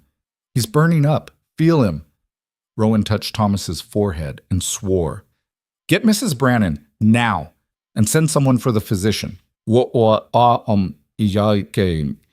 The next hours were a nightmare that made labor look merciful. Thomas's fever climbed despite everything they tried. Cool cloths, diluted medicine, desperate prayers to anyone who might be listening. The physician arrived, examined him with increasingly grave expressions, and said words like infection and wait and see that made Eliza want to scream. Wait and see? She repeated, voice shaking. That's your medical advice? Wait and see if my son dies? Your Grace, I understand your distress, but there's little more I can do. The fever must run its course. Then make the course run faster. It doesn't work that way. Rowan's hand landed on her shoulder, steadying. What can we do? Practically. Right now. The physician hesitated. Keep him cool. Try to get liquids in him. Watch for convulsions. If he starts seizing, send for me immediately. I am Seikis Barton. He paused. and pray. After he left, Eliza looked at Rowan. Pray, as if that's ever helped anyone. Focus on what we can control. His voice was steady, but his hands weren't. We keep him cool. We stay with him. We don't leave him alone. What if it's not enough? Then it's not enough. But we try anyway. Well, they took shifts through the day and night, one holding Thomas, one preparing cool water, both terrified. Mrs. Brannan brought food they didn't eat. Callum brought updates on the household they didn't care about. Garrett stood in the doorway at one point, face-stricken, and offered help they couldn't accept because there was nothing anyone could do except wait. The worst part was the helplessness. Eliza had survived childbirth, surgery, social warfare, everything this life had thrown at her. But she couldn't fix this, couldn't control it, could only hold her burning son and feel him slip away by degrees. "This is my fault," she whispered on the second night, rocking Thomas while Rowan dozed fitfully in the chair. "I survived so he could live, and now he's—" "Don't." Rowan was awake instantly. "Don't do that to yourself." "Why not? It's true. Children get sick. They die. That's the reality." "He's not dying." "You don't know that. Neither do you." He moved to sit beside her on the floor, close enough their shoulders touched. "We don't know anything except right now. And right now he's still breathing, still fighting. What if his fight isn't enough?" Rowan's jaw worked. "Then we'll face it. Together. Like everything else." "I don't want to face it. I want him to be okay. I know." His hand found hers. "So do I. More than anything." Thomas stirred against her chest, whimpered. The sound was weaker than before. Eliza felt tears slip down her face, couldn't stop them, didn't try. "I love him so much it's destroying me," she said. "Is it always like this? This terrifying?" "I think so. Every parent I've ever known looks vaguely haunted." He touched Thomas's damp hair. "But they say it's worth it." "Is it?" "Ask me when he's better." "If he's better." "When—" Rowan's voice was steel-wrapped in desperation. "When he's better." The fever broke on the third day. Eliza was half asleep, Thomas limp in her arms, when she felt the change. The heat was receding. His breathing was evening out. She touched his forehead with trembling fingers and felt coolness instead of fire. "Rowan." She couldn't make her voice louder than a whisper. "Rowan, wake up!" He jerked awake, instantly alert. "What's wrong?" "Nothing. Everything. Feel him, so—" Rowan's hand joined hers on Thomas's forehead. His eyes went wide. "The fever. It broke." The words came out on a sob. "It broke." They sat there in the pre-dawn light, touching their son's cooling skin, crying with relief so profound it felt like pain. Thomas slept through it, exhausted but alive, his small chest rising and falling with steady breaths. "He's okay," Eliza kept saying. "He's okay." "He's okay," Rowan echoed, voice wrecked. When the physician came hours later and pronounced Thomas recovering, they barely heard him, just nodded, thanked him, and went back to watching their son breathe like it was the most miraculous thing in the world, which, Eliza thought, it was. Recovery was slow. Thomas was weak, fussy, clingy in ways he'd never been before. Eliza barely left his side. Rowan divided his time between estate business he couldn't ignore and the nursery where his heart clearly was. "You need to sleep," Mrs. Brannan said one afternoon, finding Eliza red-eyed and swaying. "I'm fine." "You're going to collapse. Again." The cook's face was stern. "His Grace can watch Thomas for 2 hours while you rest. The boy's not going to disappear." "What if something happens while I'm asleep?" "Then we wake you. But nothing's going to happen. The fever's gone. He's healing." Mrs. Brannan softened. "You can't care for him if you're falling apart." Eliza knew she was right. Hated it, but knew it. 2 hours, that's all. 2 hours. She made it one before the nightmares started. This time it wasn't about her own death. It was watching Thomas die while she stood frozen, unable to move, unable to help. She woke gasping, tears already streaming, and found Rowan sitting on the edge of her bed. "He's fine," he said immediately, sleeping peacefully. "I just checked. I dreamed. I know. I heard you." He pulled her against his chest, let her shake apart. But it was just a dream. He's okay. We're all okay. What if next time we're not? Then we won't be. But that's not today. His hand rubbed circles on her back. Today, everyone's alive and breathing, and that's enough. Is it? It has to be. Because the alternative is spending every moment terrified of losing what we have instead of enjoying it. Eliza pulled back to look at him. When did you get wise? About 5 minutes ago. Don't get used to it. He brushed tears from her face. But I meant it. We can't live in fear of the next disaster. We'll drive ourselves mad. We're already halfway there. Then we go mad together. It's more fun that way. Despite everything, she laughed. You're ridiculous.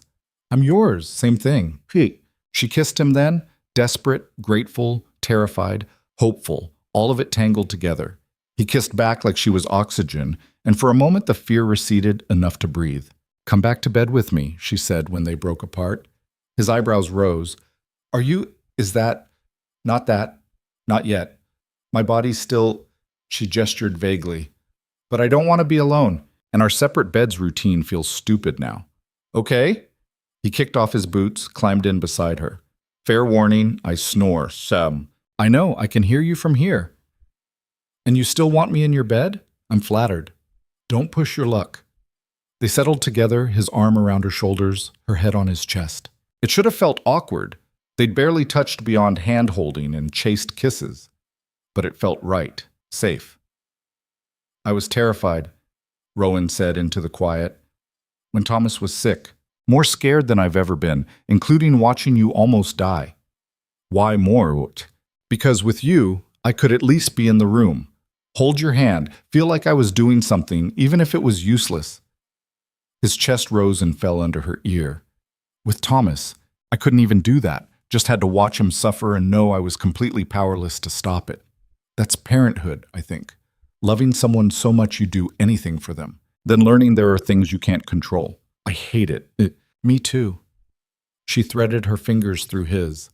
But I wouldn't trade it, him, any of this. Even the parts where you almost died, where he almost died, even those. Because the alternative is never having him at all. Never having, she stopped. Never having what? This. Us. She lifted her head to meet his eyes. A year ago, I married a stranger who treated me like furniture. Now I'm in bed with someone I love, terrified about our son together, arguing about feelings like actual people. She touched his face. It's messy and scary and nothing like I imagined, but it's real, and I'll take real over easy any day. Rowan's eyes were suspiciously bright. You love me. I already told you that. You said you thought you loved me. This time you said it without qualifiers. Don't let it go to your head. Too late. He kissed her forehead, her cheeks, her mouth. I love you too, in case that wasn't clear. It was slightly obvious. Good. He pulled her close again. Now sleep. 2 hours like Mrs. Brannan ordered. I'll wake you if Thomas needs you. Promise? Promise. She fell asleep in his arms, dreamless for the first time in weeks. October brought frost and a letter from Eliza's mother, the first in months. Eliza stared at the handwriting, stomach twisting, before opening it. The contents were brief. Her father had died. Drink, finally. The funeral had already happened. Her sisters were married off now, both to men from town. Her mother was living with the eldest. There was no invitation to visit, no request for help, just a notification, like announcing the weather. Eliza read it twice, waiting to feel something. Grief, relief, anything. She felt nothing. Rowan found her in the library, letter crumpled in her hand. What happened? I'm scared, she told him. Watched his face cycle through surprise, concern, anger. I'm sorry, he said finally. Are you? He was terrible to my mother, neglected us, drank away anything that might have made our lives bearable. She smoothed the letter, trying to find emotion in the facts. I should feel something, sadness at least, but I just feel empty. That's allowed. You don't owe him grief. He was my father. Biologically, that doesn't make him worthy of mourning. Rowan sat beside her. You get to feel however you feel about this. What if I feel nothing? Then you feel nothing. That's valid too. Eliza looked at him. My family's gone. The version that existed anyway. My mother doesn't want to see me. My sisters have their own lives. I'm just, she gestured helplessly, untethered. You're not untethered. You have Thomas. You have the estate. You have, he took her hand. You have me. We're your family now.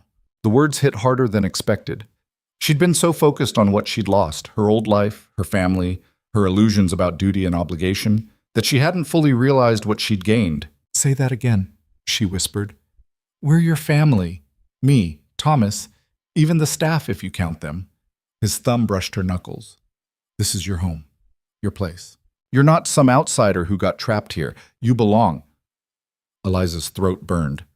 I'm going to cry. That's allowed too. She did cry. Messy, ugly tears that had nothing to do with her father and everything to do with the relief of finally, truly belonging somewhere. Rowan held her through it, solid and sure, and when she was done, she felt lighter somehow. Thank you, she said. For what?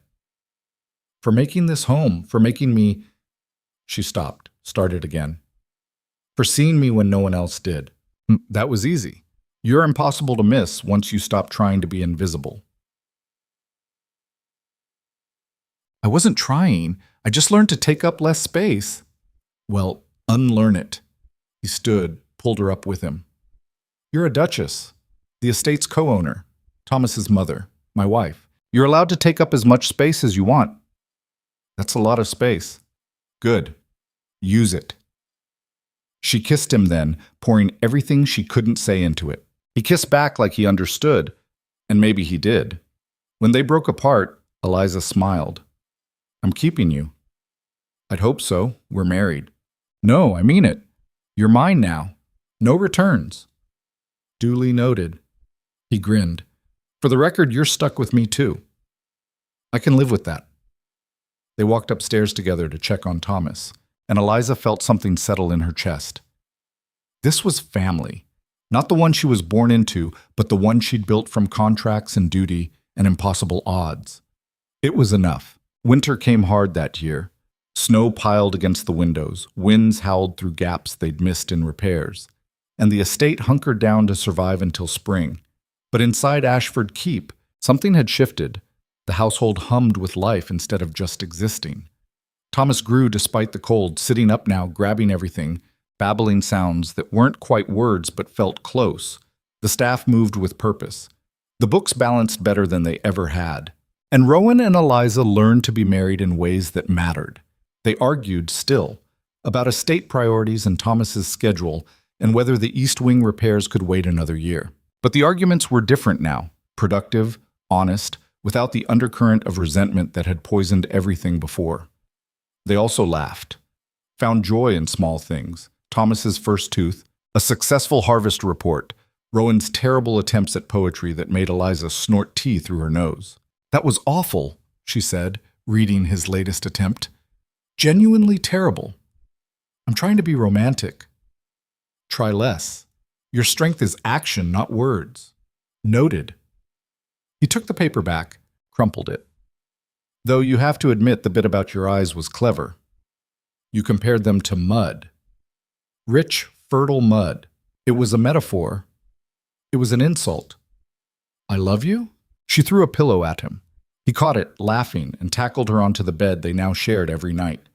They wrestled like children, both giggling, until Thomas's cry from the nursery interrupted. Your turn, Eliza said. I got him last time. You're closer to the door. You're more awake. They looked at each other. Rowan sighed. Rock, paper, scissors? Best 2 out of 3. He lost.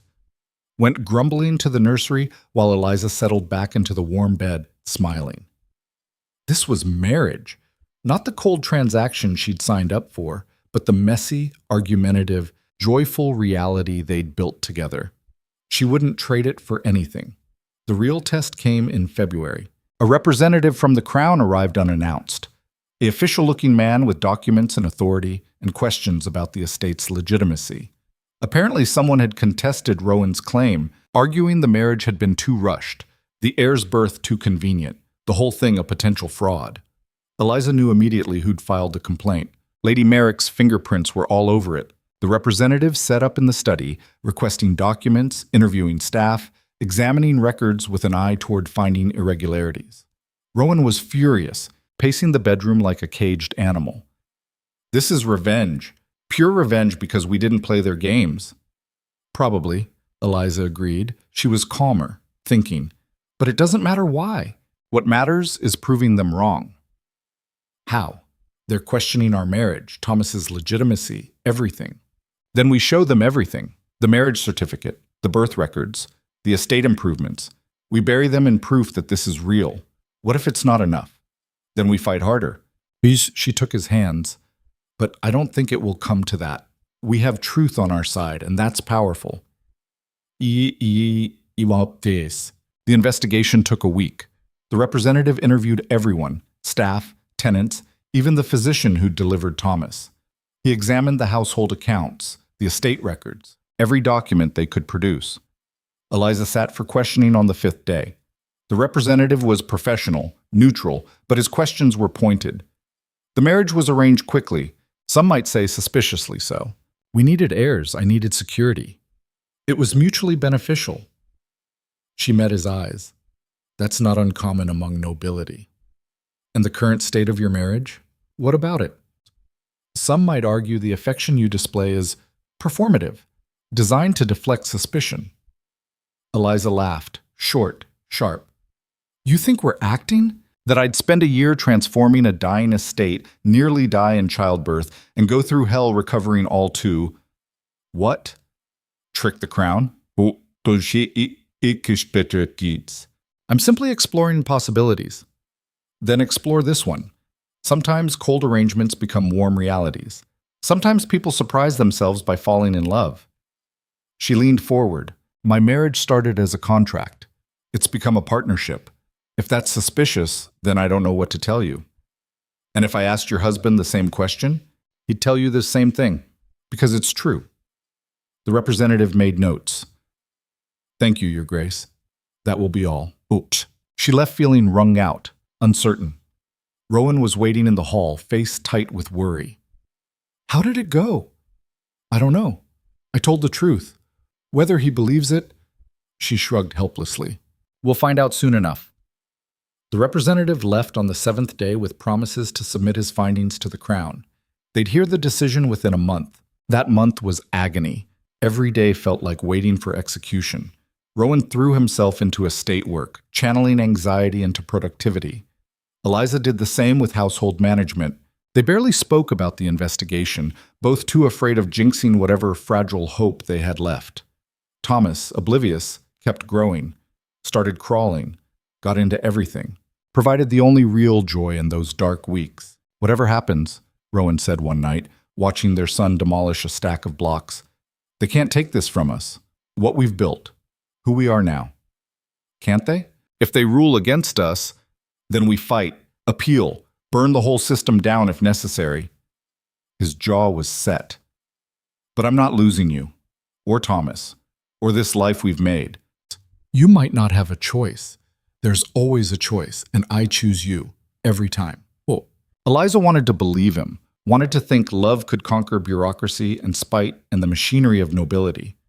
But she'd learned long ago that wanting didn't make things true. The letter came on a Tuesday in March. Rowan brought it to breakfast, hands shaking slightly. Eliza set down her tea, unable to breathe. Open it, she said. What if… Open it, not knowing is worse. He broke the seal, unfolded the document, read silently. His face was unreadable. Rowan, please. He looked up, and she saw tears in his eyes.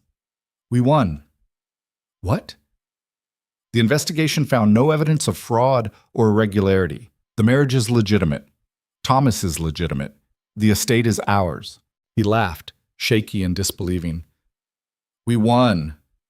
Eliza felt her knees give out. She sat heavily, unable to process. We won. The representative's report praised the estate's management, noted the clear partnership between us, called our transformation of Ashford Keep remarkable. Rowan was smiling now, huge and genuine. They cleared us completely. So it's over. It's over. They stared at each other across the table. Then Eliza started laughing, hysterical, relieved, slightly unhinged. Rowan joined her and they laughed until they cried, until Thomas started wailing from the nursery because his parents had clearly lost their minds. Mrs. Brannan found them 10 minutes later, still giggling weakly, and demanded to know what happened. "We're safe," Eliza managed. "The estate, Thomas, everything. We're safe. Say it." The cook's face crumpled with relief. "Thank the stars. I'll tell the staff." News spread through the household like wildfire. By evening, there was celebrating, nothing formal, just staff drinking in the kitchen, tenants sending congratulations, a sense of collective relief that they'd survived another disaster. That night, Rowan pulled Eliza into the study, closed the door, and kissed her like the world was ending and beginning simultaneously. "We did it," he said between kisses. "We actually did it. We survived. Again. More than survived. We won." He pulled back to look at her. "You know what this means? We get to keep our home. We get to live, really live. Not just survive crisis to crisis, but actually build something lasting." His hands framed her face. "We get a future." Eliza felt tears prick her eyes. "A future? With you. With Thomas. With whatever comes next." He kissed her again, softer this time. "I want more children. 12 of them, if you're willing." "A dozen? Are you insane?" "Possibly. But I want a house full of life. Chaos. Family." He grinned. "What do you say?" "I say ask me again after Thomas sleeps through the night." "Deal." They made love that night, the first time since before Thomas was born. It was awkward, nervous, punctuated by Eliza's lingering fears about her body and Rowan's terror of hurting her. But it was also beautiful in its imperfection, honest in its vulnerability. Afterward, wrapped in each other, Rowan traced the scar on her abdomen. "I'm sorry," he said quietly. "For what?" "For this. For what the pregnancy and birth did to you. Don't. We chose this together. All of it. You almost died because of me. I almost died because childbirth is dangerous. That's not your fault." She covered his hand with hers. "And I'd do it again. For Thomas, for this." "I wouldn't. I can't." His voice cracked. "I can't lose you." "Then don't. Stay with me. Grow old with me. Build that chaotic family you want." She kissed him. "But stop apologizing for things that led us here." He held her tighter. "I love you." "I know. I love you too, They fell asleep tangled together, and when Thomas woke them at dawn, neither minded much. Spring came slowly, then all at once. The snow melted, the fields turned green, and Ashford Keep bloomed under their combined efforts. The East Wing repairs were completed. The tenant farms exceeded production goals. The accounts showed actual profit for the first time in 5 years. Thomas celebrated his first birthday with a small party, just household staff and a few neighbors. He smashed cake into his face, laughed at everything, and went to bed exhausted and happy. "He's perfect," Eliza said, watching him sleep. "He is." Rowan wrapped an arm around her waist. "We made something good." "We did." "Want to make another one?" She elbowed him. "I'm still recovering from the first one. I'm patient. You're impossible. That too." He kissed her temple. "But seriously, when you're ready, if you're ready, I want more of this. More family. More life." Eliza leaned into him. "Eliza..." Thinking about the future they were building. The fear was still there, probably always would be. But it was smaller now, manageable. "Ask me next year, she said. "I will. Every year until you say yes." "Deal, mate." 2 years later, they had a daughter. The labor was easier this time. Eliza's body knew what to do, and the physician was better prepared. Rowan stayed through all of it, hand in hers, and when their daughter took her first breath, they both wept. "Margaret," Eliza said, touching the baby's dark hair, "after my mother." Rowan looked surprised. "Are you sure?" "Oui, does she?" "Yeah. She did her best with what she had. That deserves recognition." She smiled. Besides, this Margaret will have a better life. We'll make sure of it. We will, he agreed. Thomas, now 3, was fascinated by his sister. Wanted to hold her constantly, help feed her, show her his toys even though she was too young to care. They had to supervise him carefully to prevent accidental smothering by affection. He's going to be a good brother, Mrs. Brannan observed one afternoon, watching Thomas gently pat Margaret's head. He is, Eliza agreed. Both of them are going to be better than we were. That's the goal. You're doing well by them, both of you, the cook smiled. The house feels alive now, like it should. Nkaz. Eliza looked around, at the bright nursery, the repaired walls, the gardens visible through the window, at Rowan playing with Thomas while Margaret slept in her cradle, at the life they'd built from ashes and desperation. It does, doesn't it?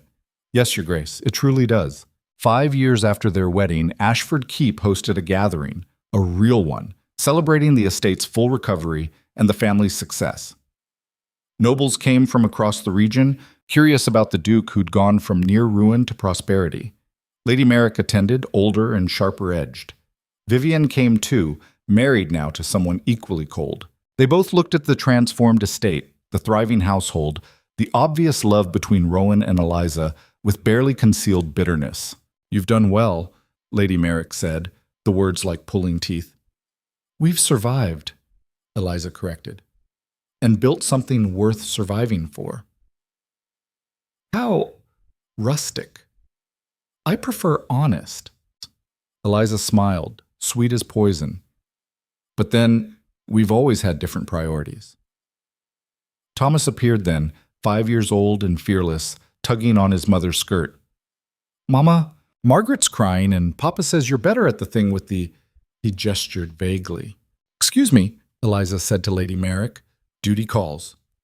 She left the woman standing there fuming and went to her family. Rowan was juggling Margaret, who was indeed crying, while trying to prevent a minor disaster involving Thomas and a punch bowl. Help, he said when he saw her.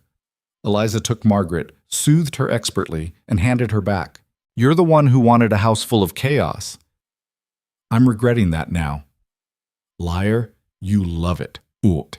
I do. He kissed her quickly, not caring who saw. I love all of it, even the chaos. Good, because we're having another one. He froze. What? I'm pregnant. 3 months. Surprise. His face cycled through shock, joy, terror, and back to joy. Is this real? Yes, planned. Not exactly, but I'm happy about it if you are. He pulled her close, mindful of Margaret between them. I'm terrified and thrilled, and we need more staff because 3 children is a lot. Yes, but we'll manage. We always do. Together, he said. Together, she agreed. They stood there in the middle of the gathering, their home, their family, their hard-won peace, and Eliza felt something she never thought possible back when she'd married a stranger in a cold chapel. She felt complete. The years that followed were full. 3 children became 4 when twin boys arrived, chaotic and loud and perfect. The estate grew prosperous. Rowan's reputation shifted from desperate duke to successful patriarch. Eliza became known not as that poor girl he married, but as the Duchess who saved Ashford Keep, Trum. They fought sometimes, disagreed about discipline and finances and whether 4 children was really enough or if they should try for 5. But they never stopped being partners, never stopped choosing each other. On their 10th anniversary, Rowan found Eliza in the library, her library, the one she'd restored that first winter. She was reading while Thomas helped his younger siblings with letters. Remember this room? Rowan asked. I organized it. Of course I remember. Aesthetic. I found it one night, maybe a month after you'd finished, saw the books you'd set aside for me and thought... He paused. I thought maybe I'd married someone who saw me instead of just the title. You did. Eventually. She smiled. Took you long enough to notice. I know, I was an idiot. You were scared, there's a difference. He sat beside her, took her hand, the same hand that wore his grandmother's ring, worn smoother now with years. I'm not scared anymore. Liar. You're terrified every day. About the children, the estate, me? Okay, fine, but it's different. It's the good kind of fear, Eliza finished. The kind that comes from having something worth losing. Exactly. He kissed her knuckles. Thank you. For what? For seeing potential in a cold marriage contract. For staying when leaving would have been easier. For building this life with me even when I didn't deserve it. His eyes were bright. For loving me anyway. His eyes were bright. For Eliza's throat burned. That's a lot of credit for someone who just wanted to survive. You did more than survive. You made me want to live. He smiled. That's everything. Thomas looked up from where he was teaching the twins their alphabet. Papa, are you crying? No. You are. Mama, Papa's crying. Happy tears, Rowan said, not bothering to hide them. Because I'm lucky. That's gross, Thomas decided, but he was smiling. The twins demanded attention, Margaret wanted a story, and the moment dissolved into the usual chaos. But later, when the children were asleep and the house was quiet, Rowan and Eliza sat in the garden they'd built together and watched the stars. Do you ever think about the beginning? Eliza asked. When we were strangers pretending to be married? Sometimes, but it feels like a different lifetime. It was a different lifetime. We're different people now. Better people. Debatable. She leaned against him. But happier. Definitely. Definitely. He wrapped an arm around her. I love you, Eliza Vale, in case I haven't said it today. You have, 3 times, but I'll never get tired of hearing it. Good, because I plan to keep saying it for the next 50 years. Only 50? 60, 70, however long we get. Eliza kissed him, tasting salt and promises and the life they'd built from nothing. I'll hold you to that. Please do. They sat there as the night deepened. 2 people who'd started as strangers survived as partners and thrived as lovers. The estate rose behind them, solid and warm and full of the family they'd created against impossible odds. It wasn't perfect. They still had problems, money troubles occasionally, children's illnesses, the endless maintenance of legacy and land.